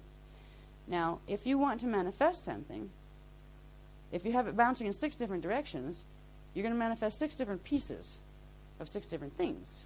But if you were aiming for one, you're probably going to miss because your consciousness was all over the place. If your thoughts are fragmenting all over the place and you have this conversation going here because you had a fight with your mother, and you have this conversation going down here because you're wondering what you're going to do on Monday when you go in to talk to your boss, and you're really thinking about, I really remember when I went on that vacation, I'd love one right now forever, that kind of thing. There's all this chatter that tends to go on in the mental body, and most of it will be you. Some of it won't be. Some of it will be the broadcasts that are coming through the planetary grids now that'll say, oh yeah, she does really make me mad. It'll pick up on whatever little you have and go and add energy to it. So you'll think it's your own. And you'll find yourself really aggravated at somebody or something. Think before you release that energy and go, is this really mine? How often do we think, when we notice a thought in our head, how often, or a feeling, or an emotion that comes up, how often do we even ask ourselves, is this mine? Most people assume it is, because it came through you, it's inside you. That's no guarantee it belongs to you. That's no guarantee it's yours, especially in this day and age, when the Metatronic broadcast system is just going all through the grids and hitting whatever can anchor it. If we become aware of our minds, and a little bit more there's a term I've heard. What is the term? There's a really good mindful. That's it. Mindfulness. Yes, being mindful of yourself, getting to know yourself a little better. Yeah, what do I think about? I don't know. Because a lot of times, the chatter just goes on and on. You need to rein those parts in a little bit and say, okay, guys, let's have a powwow. Let's have a little meeting because we're getting some power here. Now, if there's anybody that's upset about anything, talking to the parts of yourself that might be having conversations, you need to sit down in your head and talk with them for a little bit. And sometimes you'll also find that they're actually not you after all, and don't freak yourself out and get scared. Say, okay, you may have been in this body for a very long time. We may have been sharing it, and I didn't know that. But you know what? It is mine, and I'm going to keep it. So I think it's time to leave. If you need a host, we'll be glad to find you one. However, you'll find this. There's elementals stuck all over us, like glue. They've been here, some of them, since before Atlantis, some of them from the Lemurian dramas. It's time to find who we're made of, and the parts that really aren't who we are, we can help them get to where they need to get to, but they don't have a right to live in your body with you. There's been a lot of trapped Jehovian souls hanging out in people's abdomens lately. Okay? I'm serious. And they're not trapped. They chose to stay there because they were really, really hoping to snatch the body, but it didn't work. And they kind of got stuck. Like, well, I don't have anywhere to go if I leave it. Maybe they'll slip up, and I'll be able to push back up. Because they get squished down when our indigo selves come in. They get squished down lower and lower, and they tend to get stuck around here. Particularly in women, they tend to get stuck around here. I don't know where they get stuck in guys. This seems to be a woman thing. I haven't met any males that had the Jehovian stuck in the abdomen syndrome. But I've heard a few girls. Yeah, and you literally have to talk with these people. And I'm serious. I told you about the one I found. That was why it took me forever to be able to anchor into like my feet. You know, I used to walk around with my feet about up here, my astral feet, because with the walk-in, I couldn't quite finish it because there was something in the way, and I finally found it. It was Jehovian hanging on for dear life to my ovaries. I said, no. I said, excuse me, you don't belong here. It was mine. I should have won. It should have been mine. Well, it wasn't, and it isn't, and you're going to leave. Am I going to help you leave, or are you going to be nice and go find your family all on your own? And it wasn't. It took a couple of weeks of negotiating with it.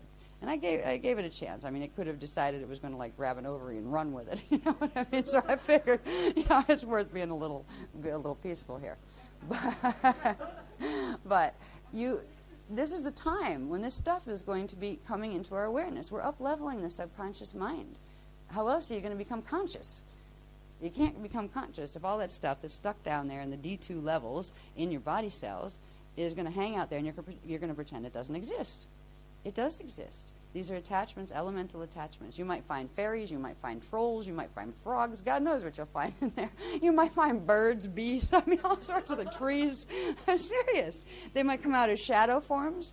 It's really funny. And if you're doing Kathara healing and realize that these things are here, you might start seeing them in other people, and don't freak. Sometimes you see like really ugly maggots in like astral wounds and stuff when you're starting, yeah, and that's like when you really put the rubber gloves on and stuff on the astral, because you really don't want to pick up any of that stuff because it's not friendly, right?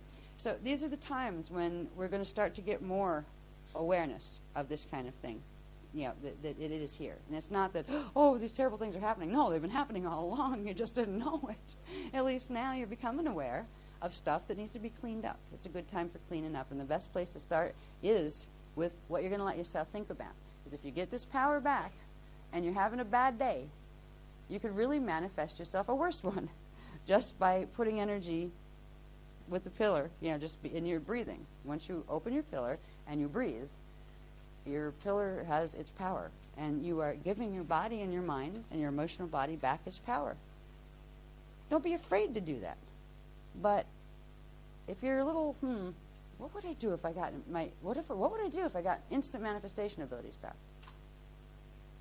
Go hide somewhere and really be careful about what I thought about before, and see if I could maybe be sure that, am I ready to do this? Because what if I had a random thought, that was just like an overreaction to something or something, and bang, it manifested. What if I said, I'm so angry I could kill that person, and all of a sudden they just keeled over and died? Oops. What type of training do you think we'd have to go through if we got to walk through a portal tomorrow back to inner earth, and all of a sudden it was all ours again? All the power. There would be training about how not to let this take over and go on tangents and do things that cause harm to other people. So the training kind of begins here, and that's what we're doing. Part of learning the anatomy is part of that training. If you don't care enough to learn the anatomy, you shouldn't bother with the techniques either. That's what it comes down to. Because you just want something to play with, and that means there's a responsibility level that's not being looked at. But you guys are great.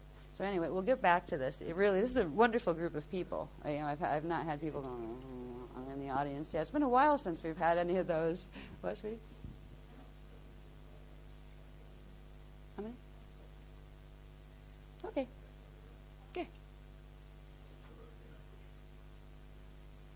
We'll get through them. Oh, these were the ones that had me ready to quit. I'm serious. What did you say? I was going to quit the speaker part. Like, I will do the silent speaker part. I will run the data banks into the grids, no problem. I mean, and here, if you rip my tongue out, I'll still do that. But when it comes to this, it gets so rough in translating sometimes when it's all spins and direct, those type polarities and stuff. Oh, my God. But we got through them. What these are the top view of the axiotonal lines. If you're looking down at the spheres, right? So you're looking down this way at them. This would be the front. That would be the back, right? That would be the right side. So it's like looking at them this way. What you do is you get a view of the top shield, and these would be the lines coming up, arcing to the top, right? What these show are the precise alignments of the currents. These two wheels show you the axiotonal lines, which are the A lines, right?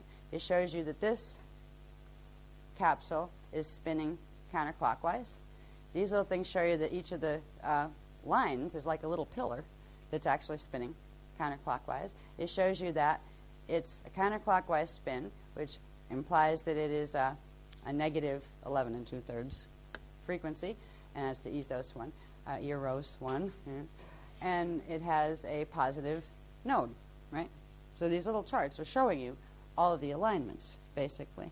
And that will come in, it'll become more important later. What they wanted to show most of all was when you see the alignments, then in the next chart, and I'll get through these in a second, in the next chart it'll show how between those, these other currents form, how things combined with each other to form the other ones, how the axiotonal spin in the counterclockwise direction forms the Magnus spin in the clockwise direction, and that kind of thing. So it gives you an orientation to how these spins work, and it also keeps tracks of the spins for you, so you do know what lines are where. At some point in healing, there would be applications where it's important to know exactly what lines are where and what they're doing. The type of healing we're going to learn involves the chakras this time, which you don't have to have charts like this memorized to do. I don't know what they're going to do with them yet, but the symbols that go with the code that you received, the monadic code that you were given,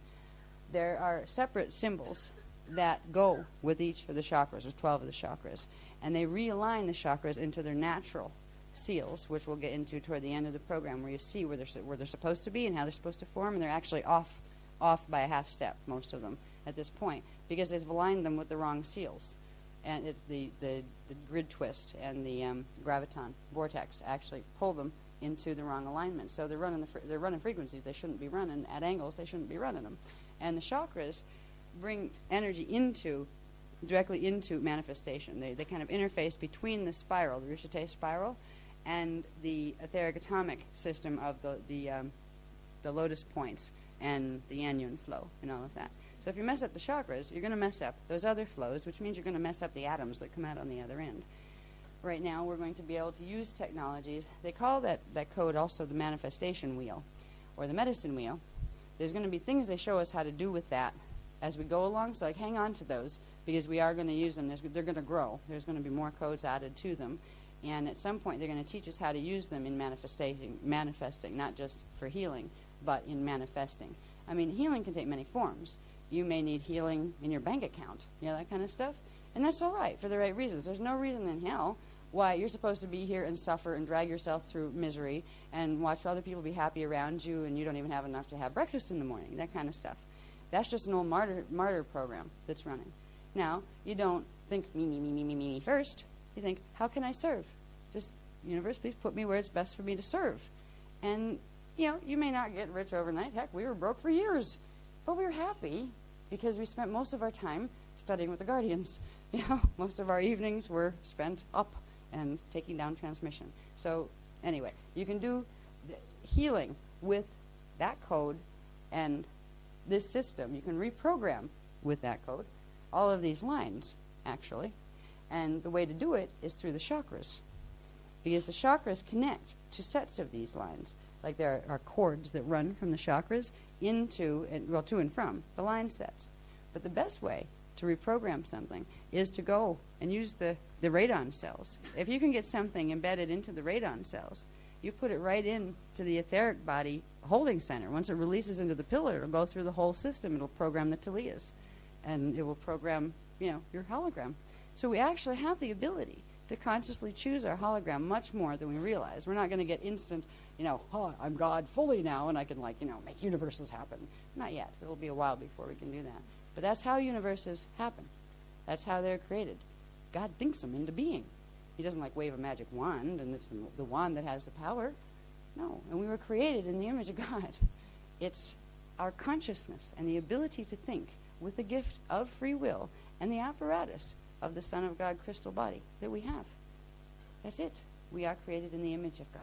I think the crystal body is about the closest portrait you really could get. It doesn't have a beard, and it's not necessarily Jewish. Okay? Or Muslim or anything else. Hindu. Right? Well, not necessarily male either, right? And that doesn't mean it's female either. It's everything and all things and no things all at once. Anyway, over here, can I show this one before I go? I do like to, at least since they're sitting there, I might as well describe them. This is interesting. Here we had the axiotonal lines, right? And these are, again, in the same place. They're actually running through, would be the same circle, but it would have been confusing to look at that way. So I just put this one inside because it actually has, the axiotonals are 11 2/3, whereas the meridians are 33 1/3. So I made them the bigger circle. But they're technically in the same size in the same place. They just have a different charge. But so you can see the alignments of them. You have the meridians, electricals running, and these, and then between them you have the axiotonals, the magnetics running. The magnetics run up toward the top. The axiotonals run downward, right? Again, you're looking from the top of the sphere. The circle in here, it'd actually be looking down on, again, the pillar of power. And whatever you see around here, you would also see a smaller version of it inside there. So whatever layer is out here would also have a layer inside the pillar of power. So there's tons and tons of layers. By the time you get down through 5 teleospheres and all the things in every one of those teleospheres, then 5 Hoopa bodies, there's a lot of stuff inside that pillar of power. And at the core of all that stuff is where you have the spark generation capacity. And that's where your breathing tube is, and that's what we're going into activating. Over here, it's just showing you the radius lines and the natus lines. I think I made these at a time when I wasn't sure which ones were electrical and which ones were magnetic, because that was one of the ones that was flipping back and forth. So this morning I had to change all the arrows and stuff because I had them wrong, and I knew it was. That's why I didn't let it go. That's sitting there. There's something I'm not happy with that, and I don't know what it is. And until I have the polarities for sure, I'm not going to present it. But I got it straightened out this morning, fortunately. It was nice to be able to use these. They took forever to do. There's a lot of little arrows on those. This is simply showing you the sets together. Again, they're all in the same place, really. You have the natus lines. You have the radius lines. And, of course, you'd have the capsules in between these that go with them and the deflection fields. But I'm just showing the line sets themselves. And you could also show all of those other layers. And you have the axiotonal lines, and you have the meridian lines. And it's simply showing the polarity alignments, whether it's coming down from the top or going up to, from the bottom. And some of these may not be finished. I have to look at these. Yeah, that's going up toward, magnetics up toward the top, and electricals down. Yeah. So technically all the little white ones should be pointing away from the center, and all the little dark ones should be pointing toward the center, because the center means top. All right, so that's top right now, because you're looking down on it. And that's just to help you to understand how the lines line up. That it's a very particular, it's very specific. It's not just randomly you have these shield things with some nodes on it that makes some lines. Very specific. And to understand the mutation, it helps to understand that there is a very specific pattern that has been altered and broken and turned into a pattern that wasn't intended to be there. And that's what's holding the mutation in order. This is just showing that one on the bottom bigger. So the flows are there. It's also showing that there are these currents generated between them by the interactions of straight lines sets were what you saw before, where you have the meridians here, right? And you have the axiotonals here. You have the radius here. And you have the natus here. And then in there you have the pillar of power. Right? Here's where we start to show the fields that are generated. Now we know that the meridian lines had generated a backflow. Now where did they start? The meridian started from 12. Find M12. Okay, I think meridians are electrical. Their spin should start from 12 and go clockwise, technically. So they should be moving this way. I don't know if I have that arrow in there. Yeah, actually they should start here. So there's very specific where the spins start too, by the way. This is where Merkaba fins come in, and things like that, like where the fins on Merkabas, point to the front or point to the back. It has to do with where spins start and in what direction they go when you're talking about lines and nodes and capsule and all sorts of things that spin.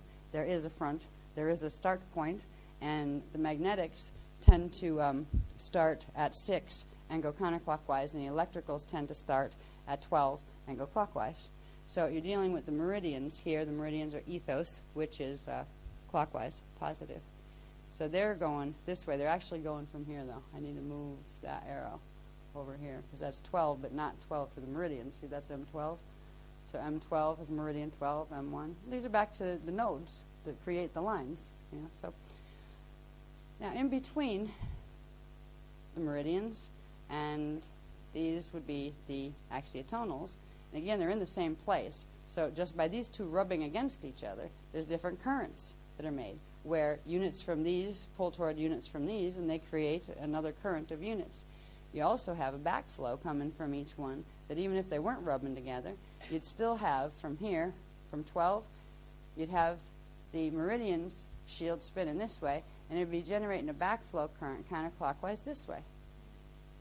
And then you have the same thing happening with this, and it would happen on both sides of the line. So you'd have like a current being generated here, going backflow that way, and one coming here. Think of a boat going through the water.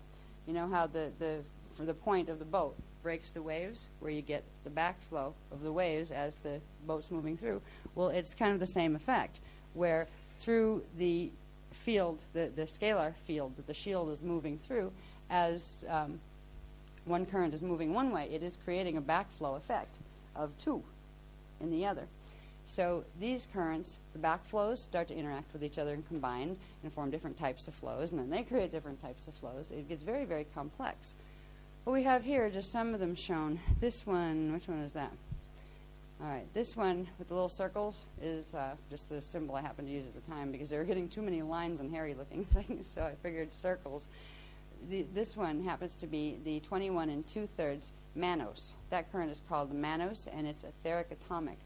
It says together the counter-rotating positive ethosphere, which is the ethos meridian lines, and the electrosphere and the erosphere, axiotonal, and magnosphere interact to form the counter-rotating fields of the 45 charge lotus sphere and the 21 2/3 charge Manos etheric atomic backflow currents.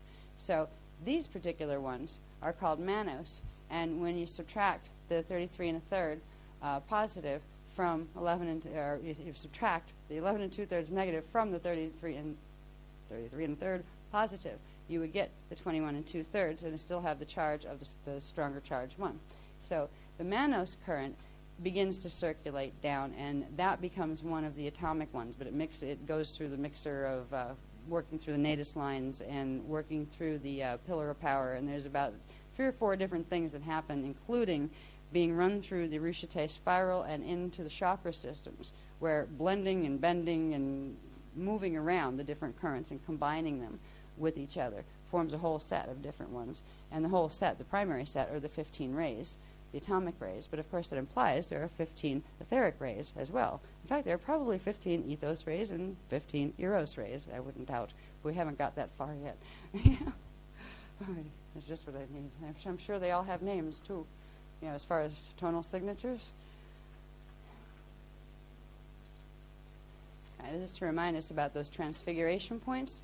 This shows you on the teliosphere where they were. Remember, there are the points in where you have the Cathara grids coming together. You'd have this particular one. We have, say, Cathara, that would be Cathara 3 from this grid. That would be Cathara 12 from that grid. And it would be Cathara 4 from that grid.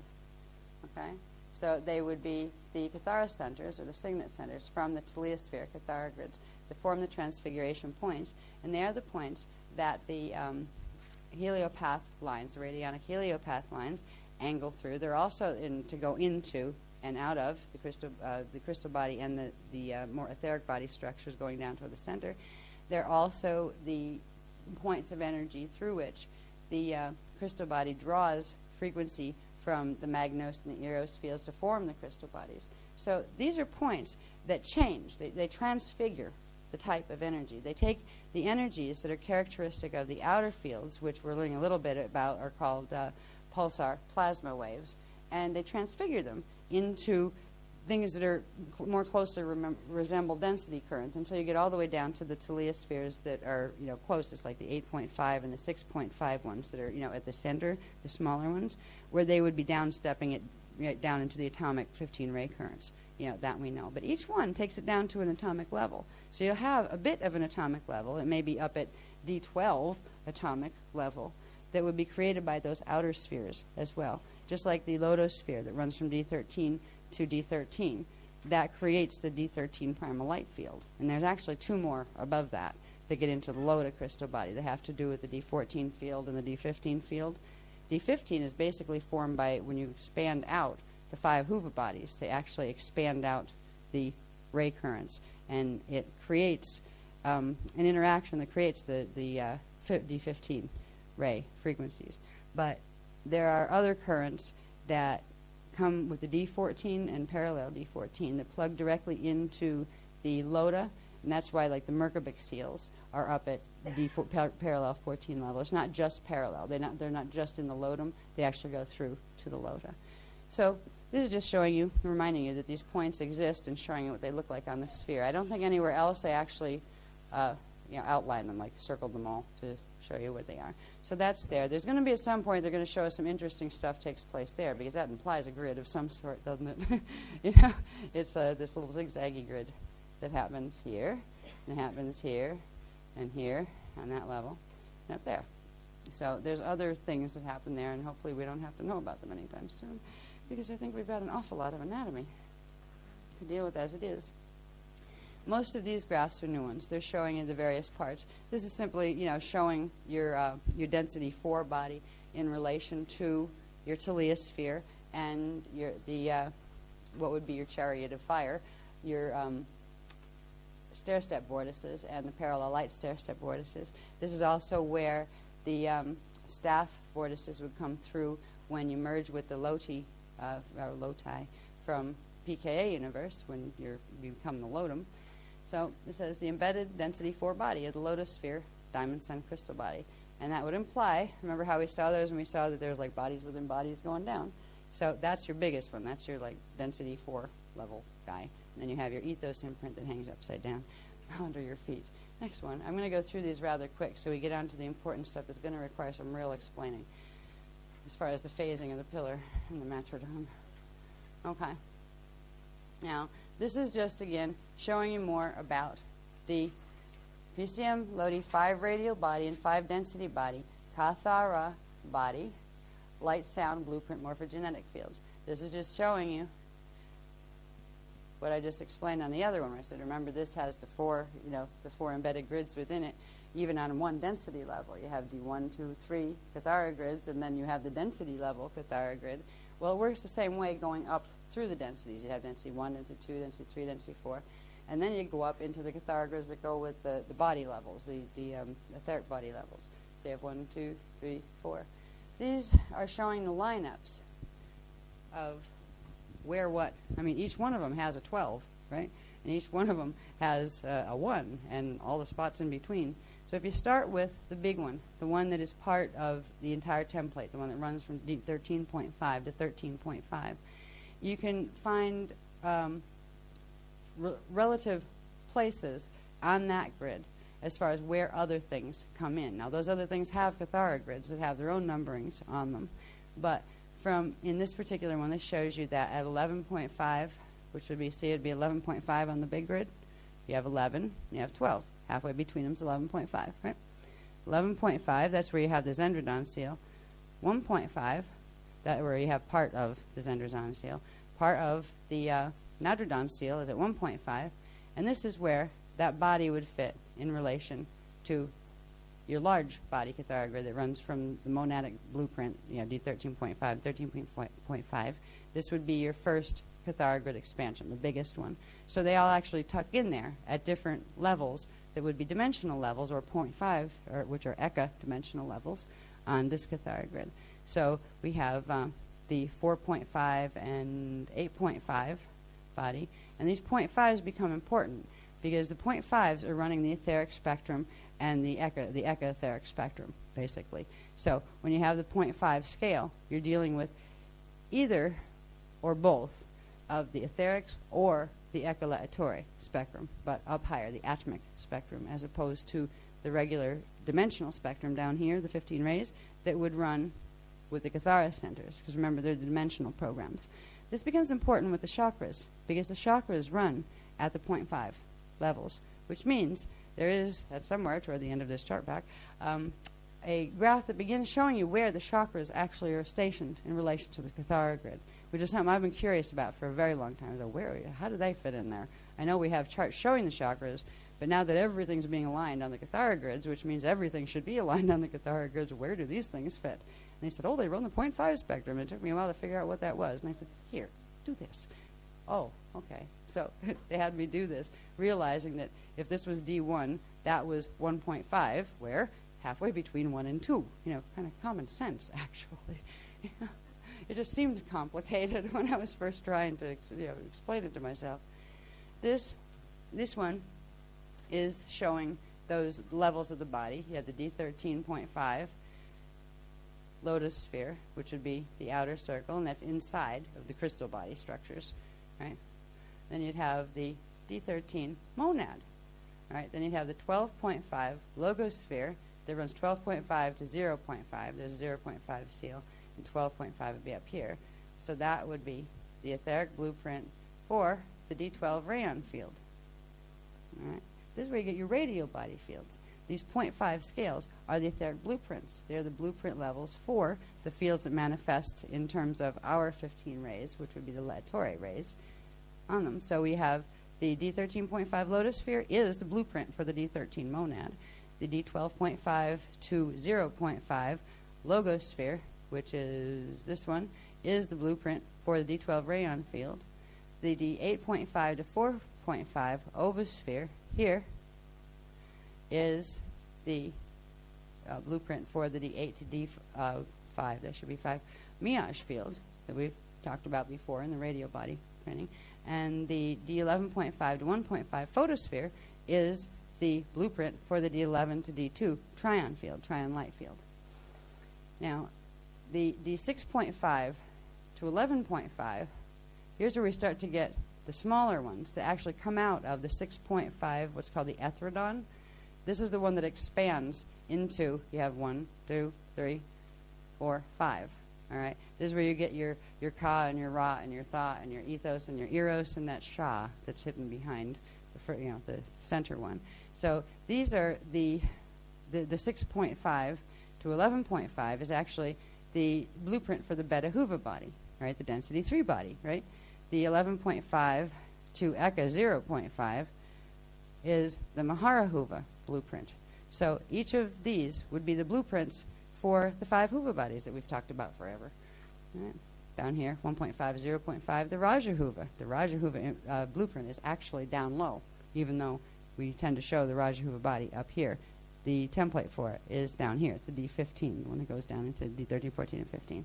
So this is just trying to show you where these Huva body structures, these light cell structures, all of these things fit together. These teleospheres, here's all your teleospheres.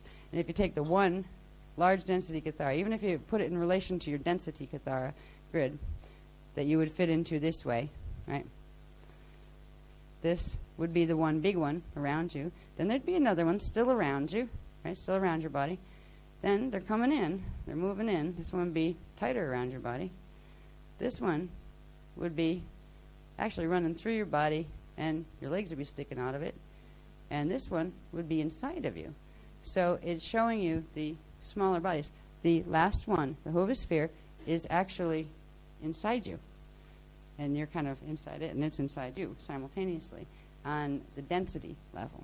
But then you have that huge, massive structure of crystal body that does have its 5 imprints. So this extends way out in your fields, right? That I haven't asked how many miles each level would be, but it's probably, I wouldn't doubt if it's several 100,000 miles, to be honest with you. I just get a feeling. I'll have to ask for clarification on how far do these stick out, because they're not right here. Your auric field levels, you have 15-dimensional auric field levels just on this level alone. That's without a whole other set of them up there for the eros and a whole other set of them down there for the ethos. By the time you get all these bodies expanded out, you're very large. You know, we're all very large balls of beautiful light that have been suns that have wanted to be shining for a long time. And finally, we have to turn our rays back on. Anyway, and that's showing them all together, okay, where they're embedded within each other, showing the teleospheres in the crystal bodies. Okay. Yeah, I'm going to have to move a little faster, or I'm going to have everybody here very late, and they're going to kick us out of here at, oh, we still have time. That's good.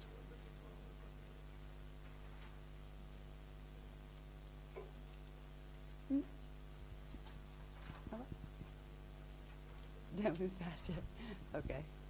This is just showing you a bigger picture of the embedded ones so you can see them. Where you got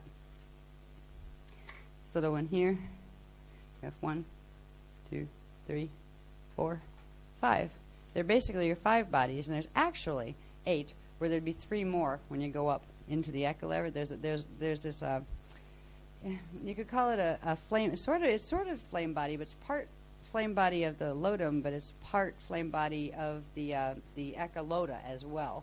And it's something about the heliotropic something or other. There's a band of heliothallic lights, the metallic lights that are around the outside of the capsule between the lotum and the loti and the lota. So there's this band that they haven't told us much about yet, but I have a feeling it's going to be probably where those plasma waves come from. I wouldn't doubt those pulsar plasma waves. We got to find out, because they said next workshop. You know, enough for this one. Yes, I think so. So that would be extending out beyond here. It would be probably past 13.5, past 14, past 14.5 is implied by the fact that there is a 14, because if there's anything that is there, it implies there's a 0.5 one that holds its blueprint, that holds its morphogenetic field blueprint. Right? But we'll learn more about what's out here in relation to our connection to the echolota body once we learn to use the inner parts, once we learn to turn those on. Next one, please. Yeah, that's another variation, kind of given a little bit better size proportion. Like if that were you, kind of like a little speck in there. And that's really just like I said, it could be a few 100,000 miles out from you. That's just to show that, yes, you are very tiny at the center here, but isn't this awesome? Who needs a car when you got one of these? I mean, whoa. If you could learn how to use this, you could just like blink on and off wherever you wanted. It'll be a while, but this is our personal Christ body, and it's also our chariot of fire once you activate more of the capstones. These are called capstones, by the way, for those who don't know. And they have very specific node clusters at the top that are shaped in a shape of a stacked ruche. And it is through those node clusters at the tops and bottoms of the shields that the ruchete spiral runs from the eka. It runs its cords down through. And that would be considered the part of the monadic imprint. So we haven't gotten into that yet. But on these capstone shields, which are shields, if we went back to templates, somewhere back there it identifies exactly which each of those shields are. So, they're not just things that stick out funny. They're part of the anatomy that was explained earlier in the template section. Next one. And that's just reminding us that each one of those creates we have the lotosphere, the logosphere, the photosphere, the ovosphere, the hoovosphere, and that's the one that goes and opens up and down and makes all the little hoover body blueprints, okay? This is the one that expands into the 5 hoover body blueprints, where you have the 5 densities of self, and then they come back together, or they're supposed to come back together every time you inhale. But they've been stuck apart for a long, long time. That's what the gene code does right now, because the gene code is phase-locked because of the mutation with the arcs and the pillars stuck. The gene code is also stuck. So again, that's just showing you and reminding you of, these are meant to be kind of like at a glance, how can I find it fast? What was that? Charts where you can look at them and say, oh yeah, that's an ovosphere, and that ran where? Okay, it was the etheric blueprint for the Miage field, ran 8.5 to 4.5 on the scale. And if you know that Cathara Center 1 is 1, and Cathara Center 2 is 2, the common sense place for 1.5 is right between them, right? Halfway between. Now, it gets a little tricky when you're going this way. All right, where would 2.5 be? Because you're going this way and this way. And if these are only running on the middle column, like say your chakra seals are in the center, right? How would you find that? That took me a while, too, to figure out. And they make me figure it out, too. And then they'll tell me whether I'm right or wrong. And if I'm wrong, they'll tweak it and say, try this, right? I figured it out, but it took me a while, and it was really dumb. Actually, the way to figure it out is measure the line between 2 and 3, right? Find the center point, and then draw a line straight over. And it turns out to be halfway between here and here, right? And if you do that on each one, between 4 and 5, if you want to plan 4.5, measure the line between 4 and 5, find its halfway point, and then draw a straight line over to the center line, and it will give you 4.5. So that's how the 0.5 scale is found in relation to the Cathara grid. That took me a while. And I could feel him out there. I said, will you just show me? I know you know. He says, it's really easy. I said, okay. So I really had to think about it. It was like one of those dumb puzzles I've always been terrible at, those mathematical puzzles where you sit there and you look at something that really isn't that hard, and you just scramble on it, and you swear you have to be Einstein. Yeah. Well, it was one of those. But I thought I'd explain that to you so you understand how the 0.5 scale comes in. And what that means is the 0.5 frequencies are the ones that are running from the echo level. All right, they're a step, they'd be a half step up from us. Their frequency bands run a half step up in frequency and intensity and all of that. They're also the I believe, base 24 system, I think, does that. There was one chart that had that all broken down as far as the Eka and the Veka. The Veka, the Eka, the Akasha, all the way up to the top. Remember, there's that one in one of the dance floor programs. Yeah, we'll be pulling that out again, I'm sure, soon. I can hardly wait. All the stuff that was hard to teach in the first place, I'm sure they're going to bring back again at some point. Hopefully it'll be easier the second time around. This is just showing you that through these, this is the spectrum that is generated. So through these etheric body structures that are part etheric, some are etheric atomic, some are etheric atmic, which would imply, more Eka than Veka frequency. But what they all come down to are the 15 ray currents that we're familiar with here. And it's a combination of the Laetore frequencies, D15 currents, combining with the etherics that actually form the atomics here. And this shows you where those things come from. This just shows you, it's really not exactly done, it's just showing you how these are embedded. It implies that the axiotonal line grids are embedded, which of course I could do another one with little Akasha capsules embedded and the eyes of Ra embedded, but I don't think I need to do that because I think you get the gist of how that goes. Yeah, it's just more drawings to make. Oh yeah, can I go hide now? Oh God. Yeah, can I? Yeah, really, can I join you? No. All right. Oh, this stuff. Yeah. What time is it? Okay. Oh, this stuff. This stuff was hard the first time around when we did it in Belize. Times like this, I'd like a cigarette. Okay. Now, I think I've been doing pretty good so far of linking things together, where I get a feeling that things that were kind of like, before have made more sense to at least some people here. Hopefully, we can keep that trend going. I find this stuff challenging, to put it mildly.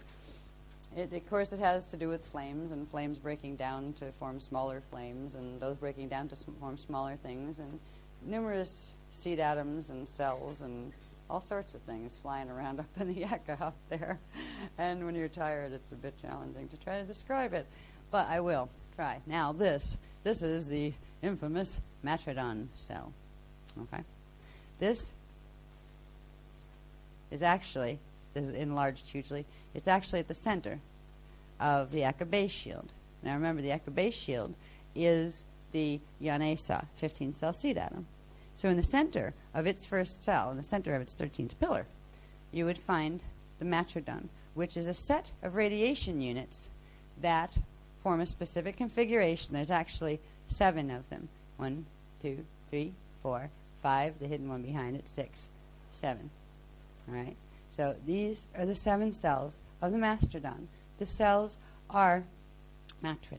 These are radiation units of flame from the other side. Regular currents, where you're not talking about etherics yet. You'd have your Yanesa seed atom here. You'd have the same thing in the parallel Eka. But the sparks that set those into motion are these little cells, these singular cells that would be at the center. If you put this and this together, it's another 15-cell seed atom together at, I believe, the Akasha level. And it's called the androdon. When it is split into polarization, one part in the parallel Eka, one part in the Eka, it forms 2 active flame cells. They actually interact with each other, allowing an open connection between. You go through the center of the zendradon and you pop up in the parallel Eka. And this is the electrical. These would be the electrical cells, the outer 7 electrical cells, just like we had the outer electrical cells in our seed atom. right? These would be the inner magnetic ones. Because the Ettore flame, or the main flame, that is the standing radiation wave current that fuels our Eka, is the male flame. It is a base electrical as opposed to base magnetic flame. It receives the female matrodon cell and the petrodon, which is the daddy cell. That would be the daddy cell. This would be the mommy cell. Okay, matrodon and petrodon. Be over there. Now, this again is showing the breakdown of the flames, where we had the 45 Eka Ettore Trivecca seed flame. That came out of the higher up flames. When we get down here, it's showing you the monads. Now, this is something monad is a tough subject to teach because there's a lot more to it that requires going up higher into, I believe, the Akasha Aya level, and then bringing certain things down. There's certain lineups of numbers as far as what charge does that flame have and how many cells does that thing have, that it expands. There's something with a Chris code that still keeps its proportions but does something bigger as it gets up higher, and that's a whole other level. They'll get, if we get this far, then they'll probably teach us. We get to Inner Earth, we can take that class. I just don't want to teach it. But it gets weird. It gets wearying after a while, if that's a word. But the monad structure is actually formed by this. What you have, this says, let's see, I'll just read what it says and see if that helps.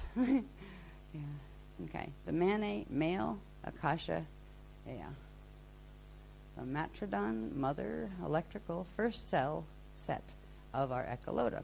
All right, so that's the first cell set of our echoloda. It's been described as that. If you notice, there's that crystal body structure right in here in the way the signets line up in these Cathara grids. Yeah, see, right there. And there's also what would be a set of vector vortices implied by those alignments. But what's most interesting is it's up in here that, see, they've been giving me more bits on this, where you end up with a ka, the ka that goes with this lineup is here. The tha that goes with it is here. These two would phase this way under certain conditions, but first they phase this way for a 6 cycle, then they shift 45 degrees, and these two phase together, and these two phase together. What you actually have here are a set of lotus arcs. You don't see the top one, but that would be the that would be in the Eka axis alignment, where the Eka comes through this way on the Veka. So there's a phasing cycle that starts with the matrodon, and it's that phasing cycle that starts in the Eka base shield up here with the matrodon cells, those seed cells that were brought over from the other side that were seated in our flame, our Eka flame over here, that begin the process of phasing, where the eros and the ethos, or the tha and the ka, combined, and they form the ra. And the same thing is happening on a parallel axis. So the best way I can describe the matrodon right now is it's the beginning. See, I'm still learning about what this is, and I find it a bit challenging myself. I mean, I can read what they've said. It's okay. I get that part. I know how it phases, though, and that's the most important thing. There's more to the matrodon story that has to do with the petrodon, and it has to do with up here, these larger flames. You have the Adandreya Akasha seed flame, 360. That's your Adandreya 360. Okay? Adandra 360. That breaks down into 180s. The Iane Ettore seed flame and the Adane Adore seed flame. Now we're not down to the le yet. All right? They phase and they form a 360. And that creates an androdon 360. And this is the one that creates the 15-cell seed flame of the matrodon and the petrodon put together. That is the androdon. Now, I find all this rather fascinating and very complex. You know, I kind of scratch my head and go, oh boy, lots of flames up there. What are they doing? You know, these, of course, are not just shields. As we described earlier, even with the Yanesa, it is a shield, but it is also the living light cells, where these are cells that cycle. Inside of these, there's actually the lotus arc sets, where you have the flame cells cycling together, bringing the lotus arcs up, into what would be their central breathing column pillar, and then phasing out. So that whole phasing motion is set in motion by the cell of the opposite polarity that's of the twin. So the twin flame of the Le'atore is the Le'adore, the female. You put a bit of the female in the male, and it begins to phase, and vice versa. There would be a bit of our Le'atore frequency put inside the Le'adore flame over there, inside of their remaining petrodon that goes with this one. It's because of these, each having half, that they can come together and phase together, which means you can pull the Eka and the parallel Eka together into one universe. And I have a feeling that has something to do with what Starburst is going to be about. Because they've given us a little bit on Starburst, enough to when we understand phasing a little bit better, we can understand that, that looks like something that doesn't happen every day, and it's not. But the phasing is what's most important. Whether you're looking at it in terms of the matrodon up here that gets a bit lofty, where you have all these big flames with big numbers doing all sorts of stuff that's a bit hard to follow, you have the same thing going on down in your body, where you have your Eros up here, your big circle here, and you have the circle around your body here that is your, call it your Ra. You could say you have your Ra, your Tha, and your Ka. But actually that would be using those terms loosely, because you also have your ethos that the Ka creates and the Eros up above that. So they tend to use it in terms of ethos and eros, because I think the Ra and the Ka can do some, the Tha and the Ka can do some other things as well, but they do phase at the same time. As you pull your ethos pillar up, it goes through your Ra pillar. But there's another level behind that I think there's something even more intense that can happen with the Ka cells and the Tha cells, but it has to be after the ethos and eros cells phase. Comes down to, there are techniques you can use to begin the phasing. It will begin opening the pillar of power again. It will begin turning on those big arcs that are part of your diamond sun crystal body. And those arcs would go all the way up. They would expand. Each level of the 5 levels would each have their set of arcs that would reach into the next, that would reach into the next. And the final set would reach into the Eka. And they're going to give it live tonight before we leave, probably right before we leave, the beginning of how to play with those arcs, because we can only play until the grids release the zendradon. And they're going to let us know whether, I was hoping you were going to let me know tonight. Maybe? Thanks. You just say, we'll let you know if we'll let you know. Right? Yeah, that's Ma. Ma is quite funny, actually. Has a good sense of humor. He's fun.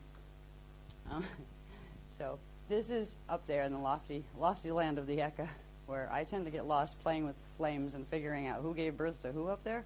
You know, because it's really like flames birthing flames birthing flames. You put a mommy and a daddy together to make baby flames, right? Where do baby flames go? They go all over the place.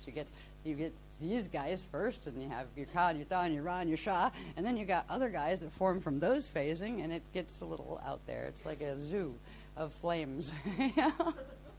It's nice to know we came down here this way. So there's a part of each of us and each one of those flames, which means a part of each of those flames is a part of our anatomy. So we are, just the fact that you're here implies that you had to pass through those to get there. And on your way down, you couldn't take that much of you with you. That's how the flames get formed in the first place.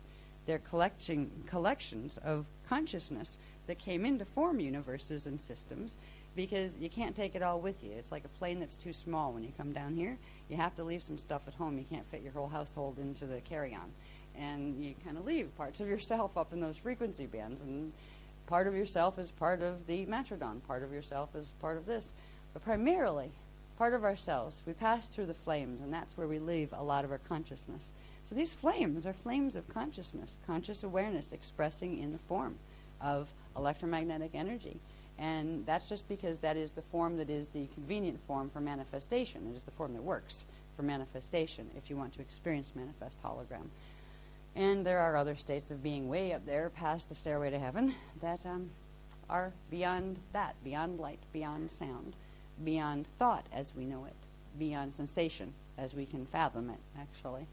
And it would probably be scary for a person from where we are here got immediately sent back home and aware. It would be an interesting feeling. It would almost feel like God was so big, it was so unpersonable, it didn't even know we were here. But that would only be our small concept of how big God was, because God's even bigger than that. So big that it has no size at all, which is even harder to fathom. So big, it has no size at all. It's so big, it's so tiny. But, yeah. There is a place where the universe is like that, where source and consciousness are like that. There is a place where what we call logic here can go so far in touching what consciousness is.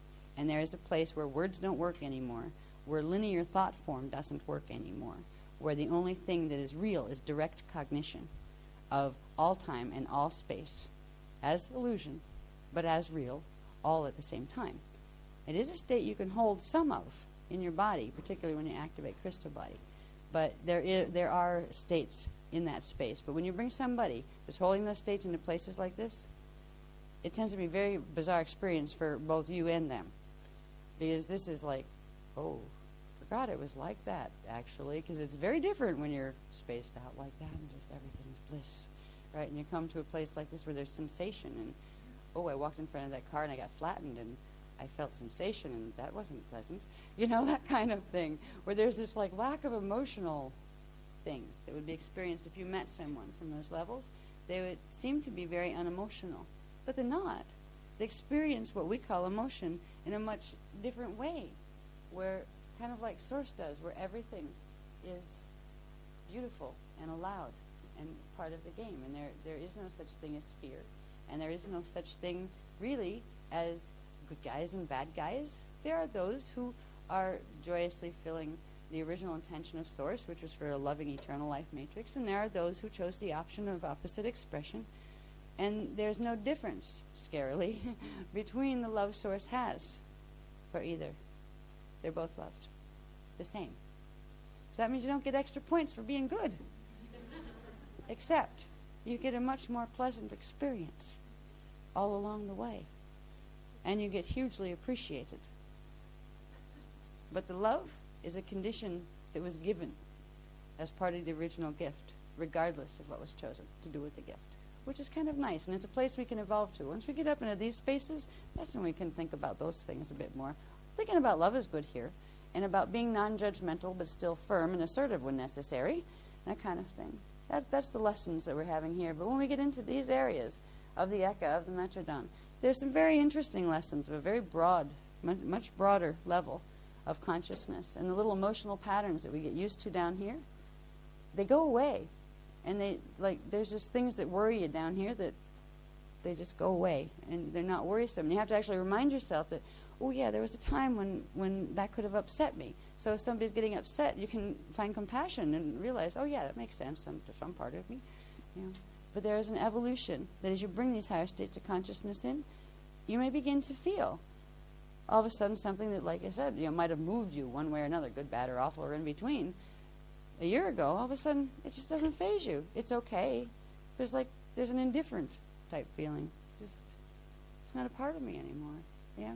Your passions move higher. They move into bigger and broader things. That doesn't mean you don't still like the stuff you like, but you may like it in a broader way. So there are things, changes in yourself, that it's like an adventure. Who am I becoming? Am I becoming more me? What is that? I forgot. So it's like a treasure hunt. Anyway, let's get on to the next one. I think that's enough on the Matrodon. I'll be able to show you, yeah, this is closer, a bigger one. Because I want to, get in that back thing again. Right, the Matrodon. Yeah, this just shows you a bit closer. These all need to be cleaned up desperately. We have a photocopier that we lease that loves to leave dots all over everywhere. We're always going with the Tipex or the whiteout pens, trying to get rid of the dots, but they always come back. I think I've done this one 3 or 4 times, and it didn't have dots, and they're back. All right, the common Eka seed, from which our Ecolote, or Ecolote PCM, Lote PKA, I'm reading this wrong, the common Eka seed, from which our Ecolote, PCM Lote, PKA Loti, Lotum crystal body density manifestation emerges.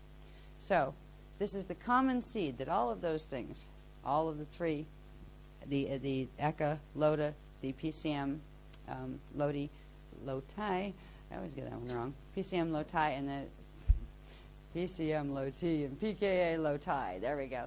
All of those crystal body systems, those three, come out of this single cell, the matrodon cell, in the center of the base shield. Now, you think of this little tiny cell at the center of this big 15-cell base shield. Relatively, it is a very small cell at the center of this very large base shield.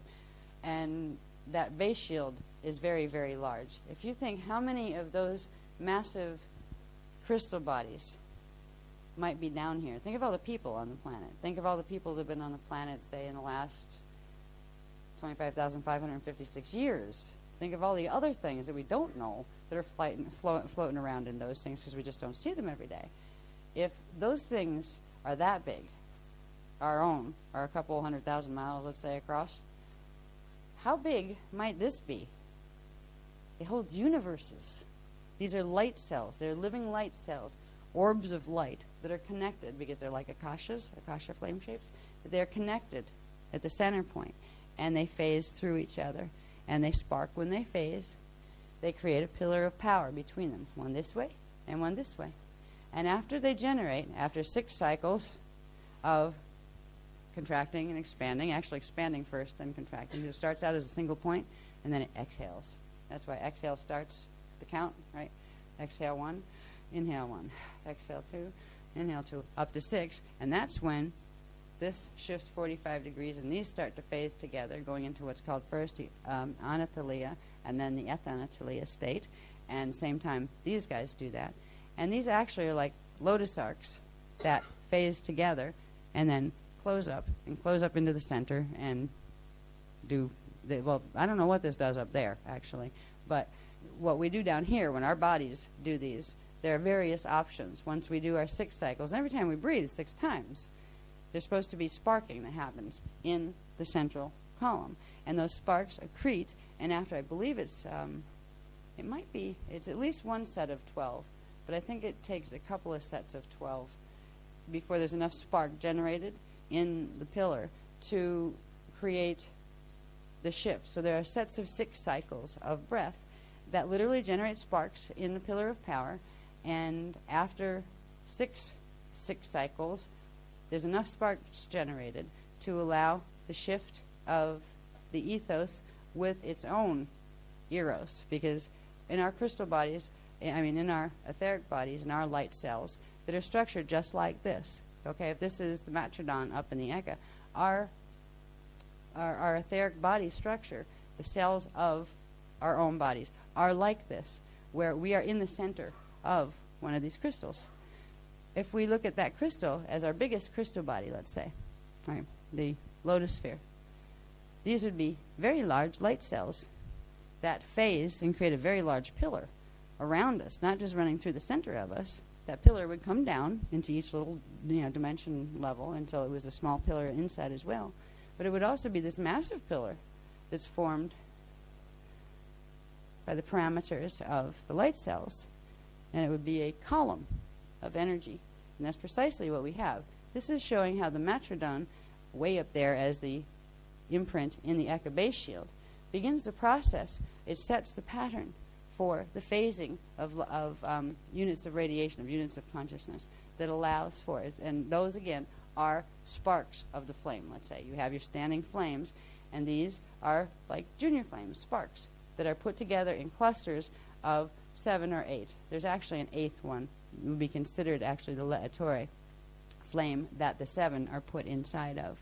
And that would create the 8 inner cells, because there's actually 8 of the inner cells of the matrodon.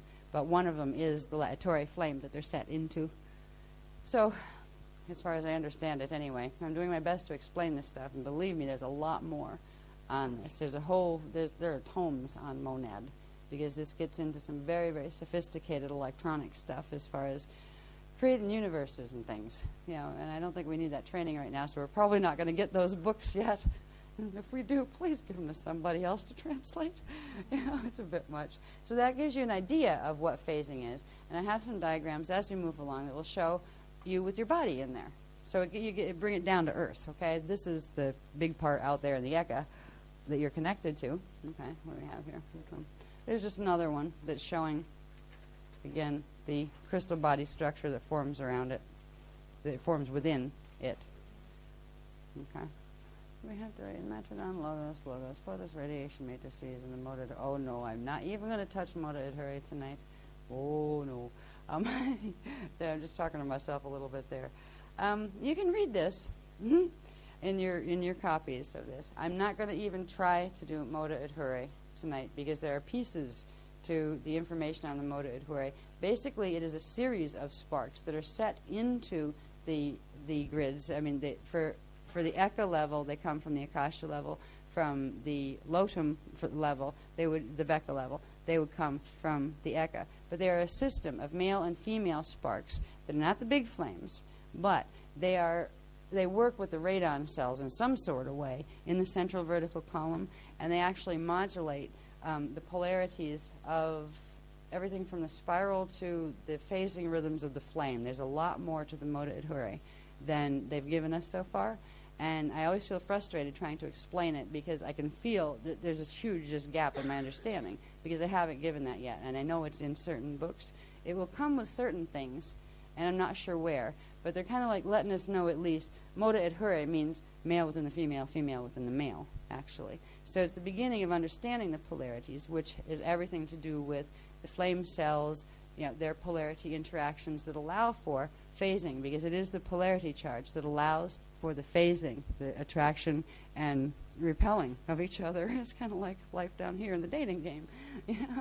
Attract, repel, run toward each other, run away from each other. Still stuck together in the middle. Sort of. Anyway, so I'm not going to try to go into Moda Idhure tonight.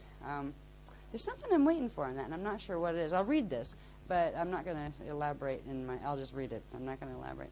The Moda Idhure, male, female, polarity. The Metrodon projects outward within itself. What does that mean? Outward within itself. It means it's in here and goes and expands itself out by expanding within itself. Okay? So it projects outward within itself. The ethos, positive, and eros, negative, le'adore, two-cell set, forming the le'adore gender cell pair that form the Veka, pKa, and PCM primal light sound fields and project the le'atore two-cell set, forming the gender cell pair that forms the Veka, pKa, PCM, low-T, low-T density fields. That was a mouthful in itself. What? What did I say? By the end of one of those, I just... And when I'm reading this stuff, and I really have to, learn it for something, I have to break the sentence down in half. Okay, that said that. That means this. Yes. Part 2. What does that mean? So these are rather complex sentences and concepts, but I'll finish reading it, and you can read it too, and you may get more out of it than I do right now. I think I'm too tired. Now, gender cell twin flame sets are called the Moda, male, Idhure, female, cell clusters. Moda, positive electrical light cell radiation matrices of ethos frequency, electros, crystals, and their inherent electrospheres, and Idhure, magnetic sound cell radiation matrices of eros, form the Magnus crystals and magnospheres of the D12.5 etheric divine blueprint, through which the D12.5 logos initiates density creation through projection of the atmos at Ekaveka D1.5. Oh boy, there's a whole level of it, and then what happens? It's going to be just as complicated, probably more so than that, and there's probably 50 steps to it. So, at some point, there's more information on the Metrodon and on the things you'll find connected to the Metrodon are the phasing of light and sound cell units, which are ethos, eros, and you also have phasing of the Ka and the Ra, the Ka and the Tha to form the Ra. So it's about phasing units of radiation that generate more units of radiation and form living light cells. Some of them tiny that form, the structure that atoms are built on. Others are massive that universes are floating around inside of. So it is the basic core principle that the building blocks or the units of radiation themselves follow a very specific pattern that allows them to continually regenerate. And that pattern is the one demonstrated by the Metrodon and the Petrodon and the phasing. I don't know what the Petrodon does over there. I'm still working on the Metrodon over on this side. So it just says the 8 inner cells of the matrodon radiation matrix. The ECA first creation imprint consists of 1 ECA D13.5 low-dose matrodon first cell, inside of which forms, oh boy, here we go, 2 MODA ethos light cells, positive charge, 2 Adhure eros sound cells, negative charge, at ECA D13.5, 1 Logos cell, ECA D12.5, 1 PCM low-T photos cell, ECA D11.5, 1 pKa low-T photos cell at ECA D11.5. Together, the radiation matrix cells of the ECA LOTA matrodon etheric mother cell form the 8 inner cells of the 15-cell which one is that? Zendradon akasha seed atom. God seed. That's the akasha seed atom level. So this is going up into an area that makes me tired thinking about it, even when I'm not tired. But there'll be a lot more information on it. Hopefully, this will help you understand a little bit about more about the monad stuff. There is 1 or 2 others that at some point we'll get to on the monad. That it has to do with these flames that hold specific amounts of charge that mean you have specific amounts of energy that will be generated on very specific cycles, depending on how much frequency the flame has, a species or a planet or a universe. Like you will have a smaller seed atom, and the seed atom holds the seed flames of the monad, the seed radiation units. And you know how they talk about like radiation units having lives and half-lives and those kind of things? Well, it's kind of like how long is your matter form going to last, and can it regenerate itself? If it can spark, it can regenerate itself. And big things like planets and suns and those kind of things that are bigger than we are have larger charge. They'll still have the same proportions, but they'll have more of them. They'll have more of the same units. Say maybe they'll have like if we'll all have 1 monad, like everything would have like 1 monad, but it would have a matrix of radiation around it that might have, say, 6 sets of replicas. Some might have 200 billion sets of replicas, and they phase all over the place and make lots more. So there would be, there's size is determined, I think, by the by what accretes around and through the seed cells that would be the replicas of the matrodons that are in the density levels. So suns have matrodons and their replicas. Their replicas are the radon cells, which are the zendradon, the etrodon, the ketrodon, and the natrodon, and the letrodon, which is the D13.5 big one that all the others are inside of. So there's this whole system that we're just getting information on that has to do with the radon cells. The important thing about those is realizing they're part of the pillar of power that stores the energy from those radon lines that come in, those heliopath lines that bring the plasma waves in. So that's where you really get the eternal life charge. That's also where you can reset things like the Rushite spiral if it gets out of whack, and that's precisely what we're going to be doing with ourselves. Next one, please. I want to get to the Rushite tonight before it gets too late. Are they going to forcefully remove us from the room at 12:30? Yeah. Okay. Anyway, I do want to go into this, and I'm at least, if I don't get to go into detail on it, I'll at least want them to see what the Rushite spiral is. All right, before we leave tonight. It's only going to be a short something they're going to have us do with the arcs. He was going to try something else, but whatever with the company, he's not going to do it because he's just not going to chance the field flux. Because whenever you start something up that hasn't been moving for a while, like even if we could tonight, I get a feeling because of the company that was hanging around that they're not going to have us do something that's going to create any kind of wobble in our fields, because that would give us a little vulnerability spot, just temporarily while the fields are kind of going, oh, what's that? And they just won't do that when there's things flying around that don't have particularly nice intentions, and that's part of it. But we couldn't do the full arc things anyway, but we can play with them. We can make them move, but we can't make them spark, is what he's saying.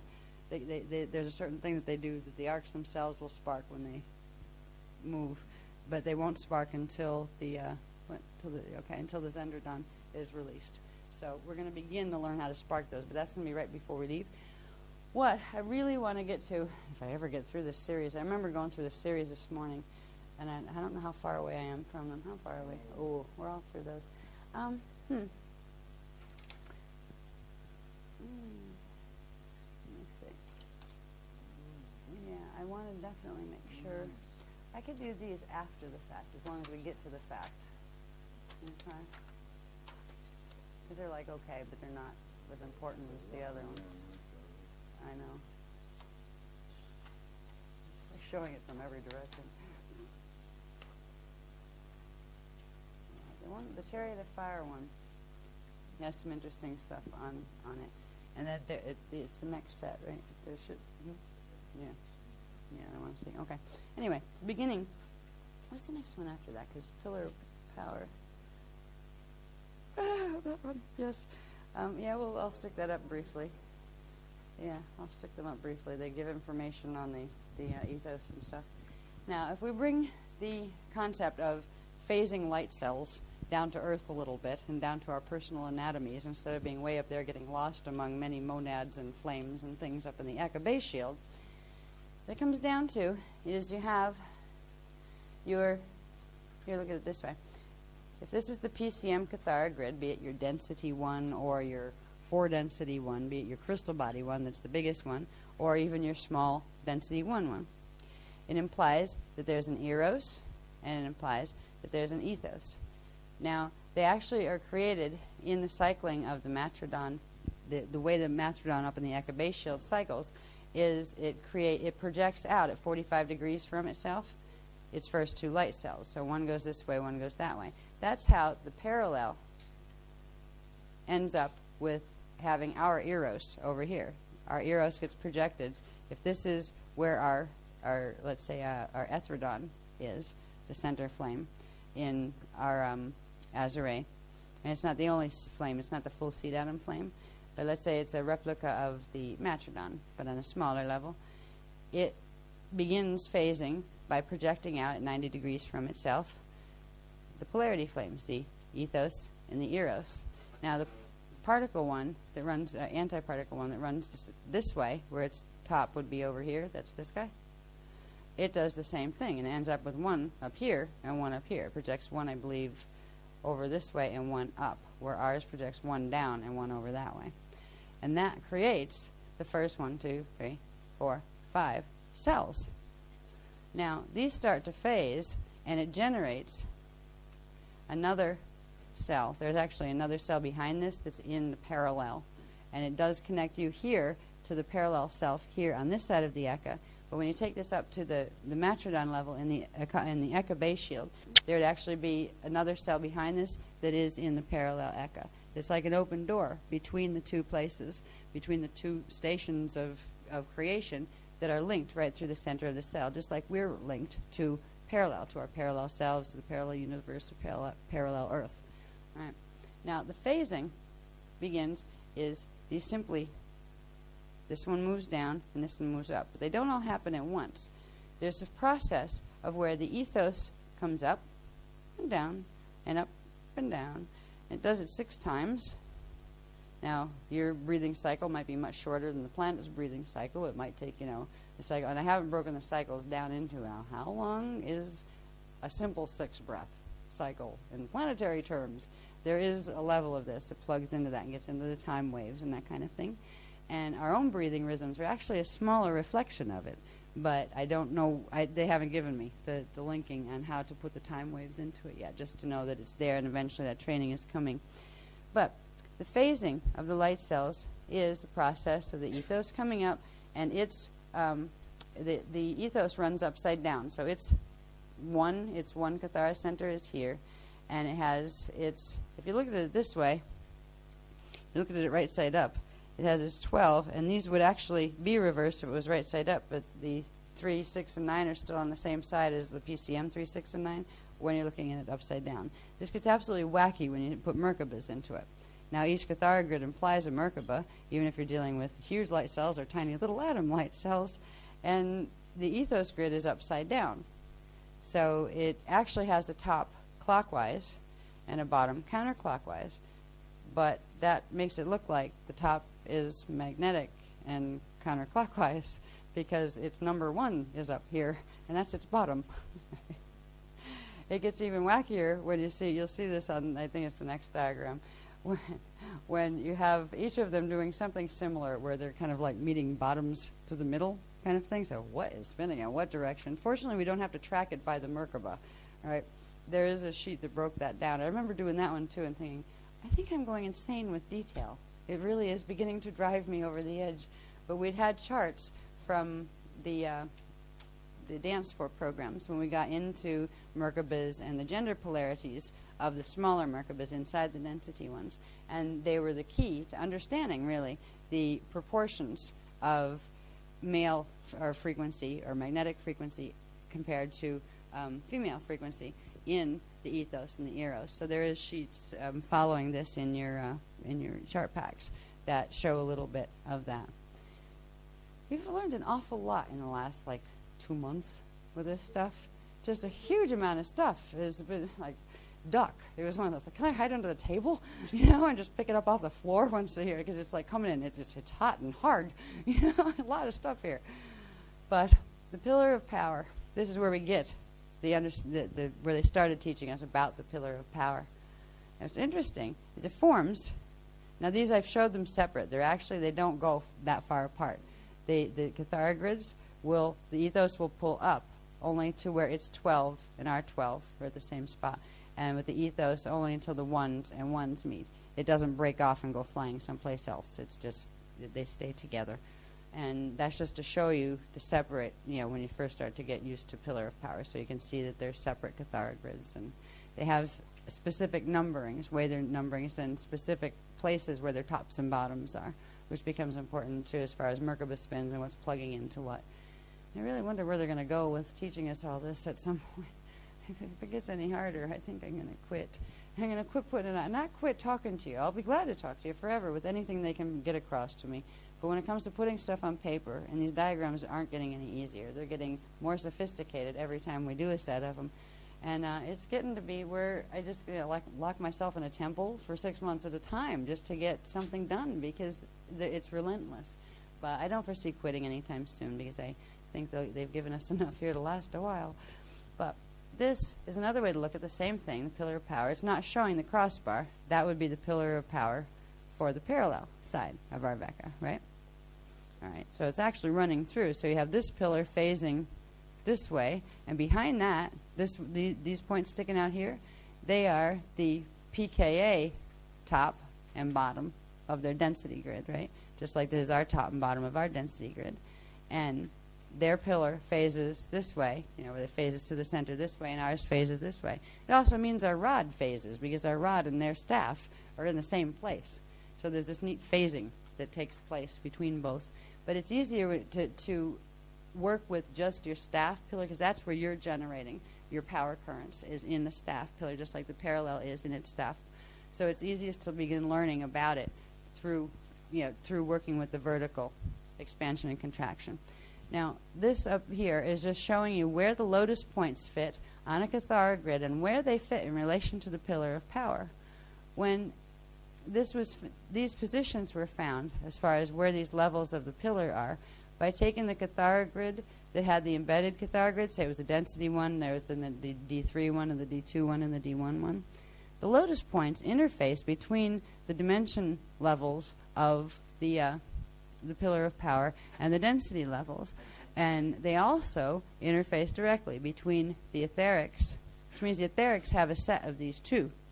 And when these come together, these sets open up with the etheric sets, and energy exchange takes place, direct energy exchange. So these are not where the lotus points don't manufacture the light or the light sparks or the life sparks in the pillar of power, but they directly transfer, they allow for the passage of the ethos and the PCM, the ethos and the eros, to interface with each other so those atomic currents can be generated. So there's a lot more to the lotus points than we know right now, that they control a lot more than they've gotten into with us.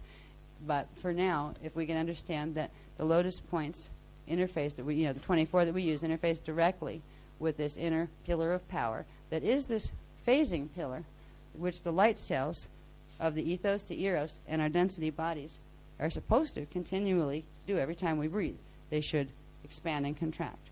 and make sparks, and eventually collect enough sparks where they can do their little shift to the side and combine with their actual twin, and then go through Anataleia and Athanataleia states, pop off into the Lodi, and then come back again at a 45-degree spread.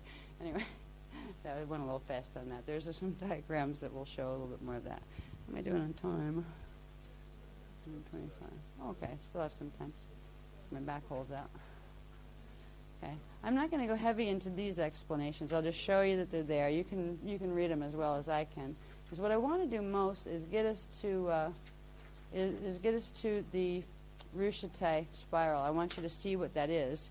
We can cover some of the other stuff on Monday that's most important. And you can basically just read it if you want to see what's there, because I can read it to you. Some of it I can explain more of. But I want to, let's see, I'll do this one a little bit. Okay. Yeah. We don't actually need to do that. That's when I'm doing planetary stuff heavy, and I'll say planetary. Okay. Yeah, I'm gonna jump over that and come back to that when I do the planetary, the bigger planetary stuff when we do Saturday. Yeah, because that goes just as easily with the planetary magnetic fields as it does personal. Yeah. Anyway, for this one, this is what I was talking about when I was showing you how the Eros and Ethos have their, because they're upside down, basically. This is the bottom, and that's the top of the PCM male Ethos. Now they call the males the Moda, and the females the Edhure. They're trying to get us used to using those words, like in a bit broader term. And I just kind of cringe, because I remember when they first brought that stuff through, I was like, oh no, this stuff makes no sense to me at all. I know it makes sense to you, but I don't get it. How am I supposed to teach it if I don't get it? We have this conversation sometimes, and they usually give me another dispensation that wipes me out for a week or two, and then eventually we wrangle it down to the ground and we get it in paper and say, oh, okay, that seems to make sense. This is one of those that's still in the stages of, yes, okay, we can identify the parts. I still haven't identified why I want to know this, or why I need to know this, or why we need to teach it. But it's here in case we ever do. And they obviously think there's a reason at some point we're going to need it, because they gave it to us to make as a graph. This is just showing the 3 cells. This is the PCM Ethos, Eros, Etheric. You have PCM and its Ethos and Eros. And over here you have the PKA, Catharogrid, right? And its Ethos and Eros. When you put those two together, because remember the PKA and the PCM are actually in the same place, what you get is the matrodon cell. Right? So it's the same little thing. Yeah. So we've got our own version of it, and it is that phases. If you take the little circles away, what you have are phasing catharogrids. But those catharogrids carry light cells. They are light cells. They are radial bodies. All right. So you have the etheric male, the etheric female, and the PCM density one. Somewhere in there you also have the other, there's 2 others behind here that are the Ka that would go with the Ethos, and the Tha. But I'm not sure, that might be where the Lodum crosses through. It might be like the next workshop's teachings, but I was just getting little pieces of it. But for now, this is what we have to work with, and when we begin to breathe consciously, we use this. The pillar of power has the width of the circle that would be around the catharogrid. It'd be how wide your pillar would be as the things are phasing up and down. They create the width of the Seor pillar. What's interesting is the catharogrids are actually spinning with the monad, which means they don't just sit there and lay flat. They spin like this on the monad. So you have this thing actually generating the pillar. The density one does it too. Now the density one going for the antiparticle goes this way. So these are actually spinning. That's where you're getting the pillar effect in the first place. But they're also spinning balls of light because there is a full radial body around there. When we work with just these, we can begin the process of, and again, every time you see a catharogrid, it does imply an arc set. So each of these has a lotus arc set, the 6-petal lotus arc set that goes with the Vecca system. It's really neat. There's a series of graphs I do want to show tonight, and we've got to get to, because it shows this neat thing that happens as the pillars phase, as the ethos rises, because this would be ethos rising, right? The arcs do specific things. You can start to see how the arcs pull into the inner pillar, the inner part of the pillar, and the inner part of the pillar is where the sparks are manufactured. That's when you have the Iyumbi and the Azare and the Rajna flames sparking through each other and generating sparks. So there's a couple of neat diagrams that shows where the lotus plugs in, and it kind of illustrates it a little bit better. I think we're going to move to those if I can see. I don't know how close they are to these. I don't think so, are they? No, yeah, I can do that stuff next. I can do, yeah, I'll do Huva. I'll do Huva body stuff if we need to. I'll put that in with the planetary stuff because I'm going to do a bit of planetary on. Okay, that's lotus points on the pillar. That's not what I'm looking for, though. No, I'm looking for one. No, not that either. It might be the next set behind. Yeah, because I want to go right into the stuff that takes us into the light phasing. Okay.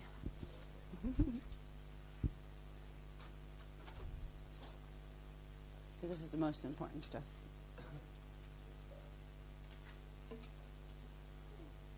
Ooh. What happened? Oh, almost had Mylars on the floor. Oh. They're such slippery little devils, aren't they? They fly all over the place. They slide. Let me see. No, past there. No, I'll deal with that stuff Saturday. It's probably closer to the back. Where did it get to?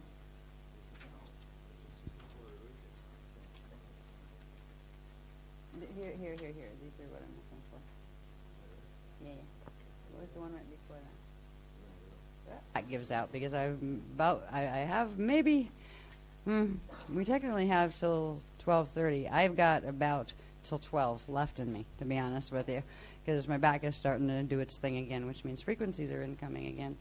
It's been a very long 3 weeks actually, because this last phase started. We didn't have sleep. We haven't seen the bedroom in about almost a month now, I think, because we take turns in the sitting room just to keep the other one company who's working in the kitchen or on the computer. So it's getting to me at this point. But I do want to get this most important stuff to you. The other things we'll cover some of when we have the rest of the workshop on Saturday morning. But the most important is I want to show you a bit about the phasing of the light cells of your body, of your own personal Matrodon replica that you could call your etheric body as a whole, because I would like you to understand the connection between the light cells and the movement of the arcs, because it's rather neat when you can see them. Now, this is just showing you that your light body, this is your light sound body. It's your Kathara body, your Kathara body, right? That's where the name Kathara comes from. You have your density body. In this light cell, you have your ethos grid here, or your Ka.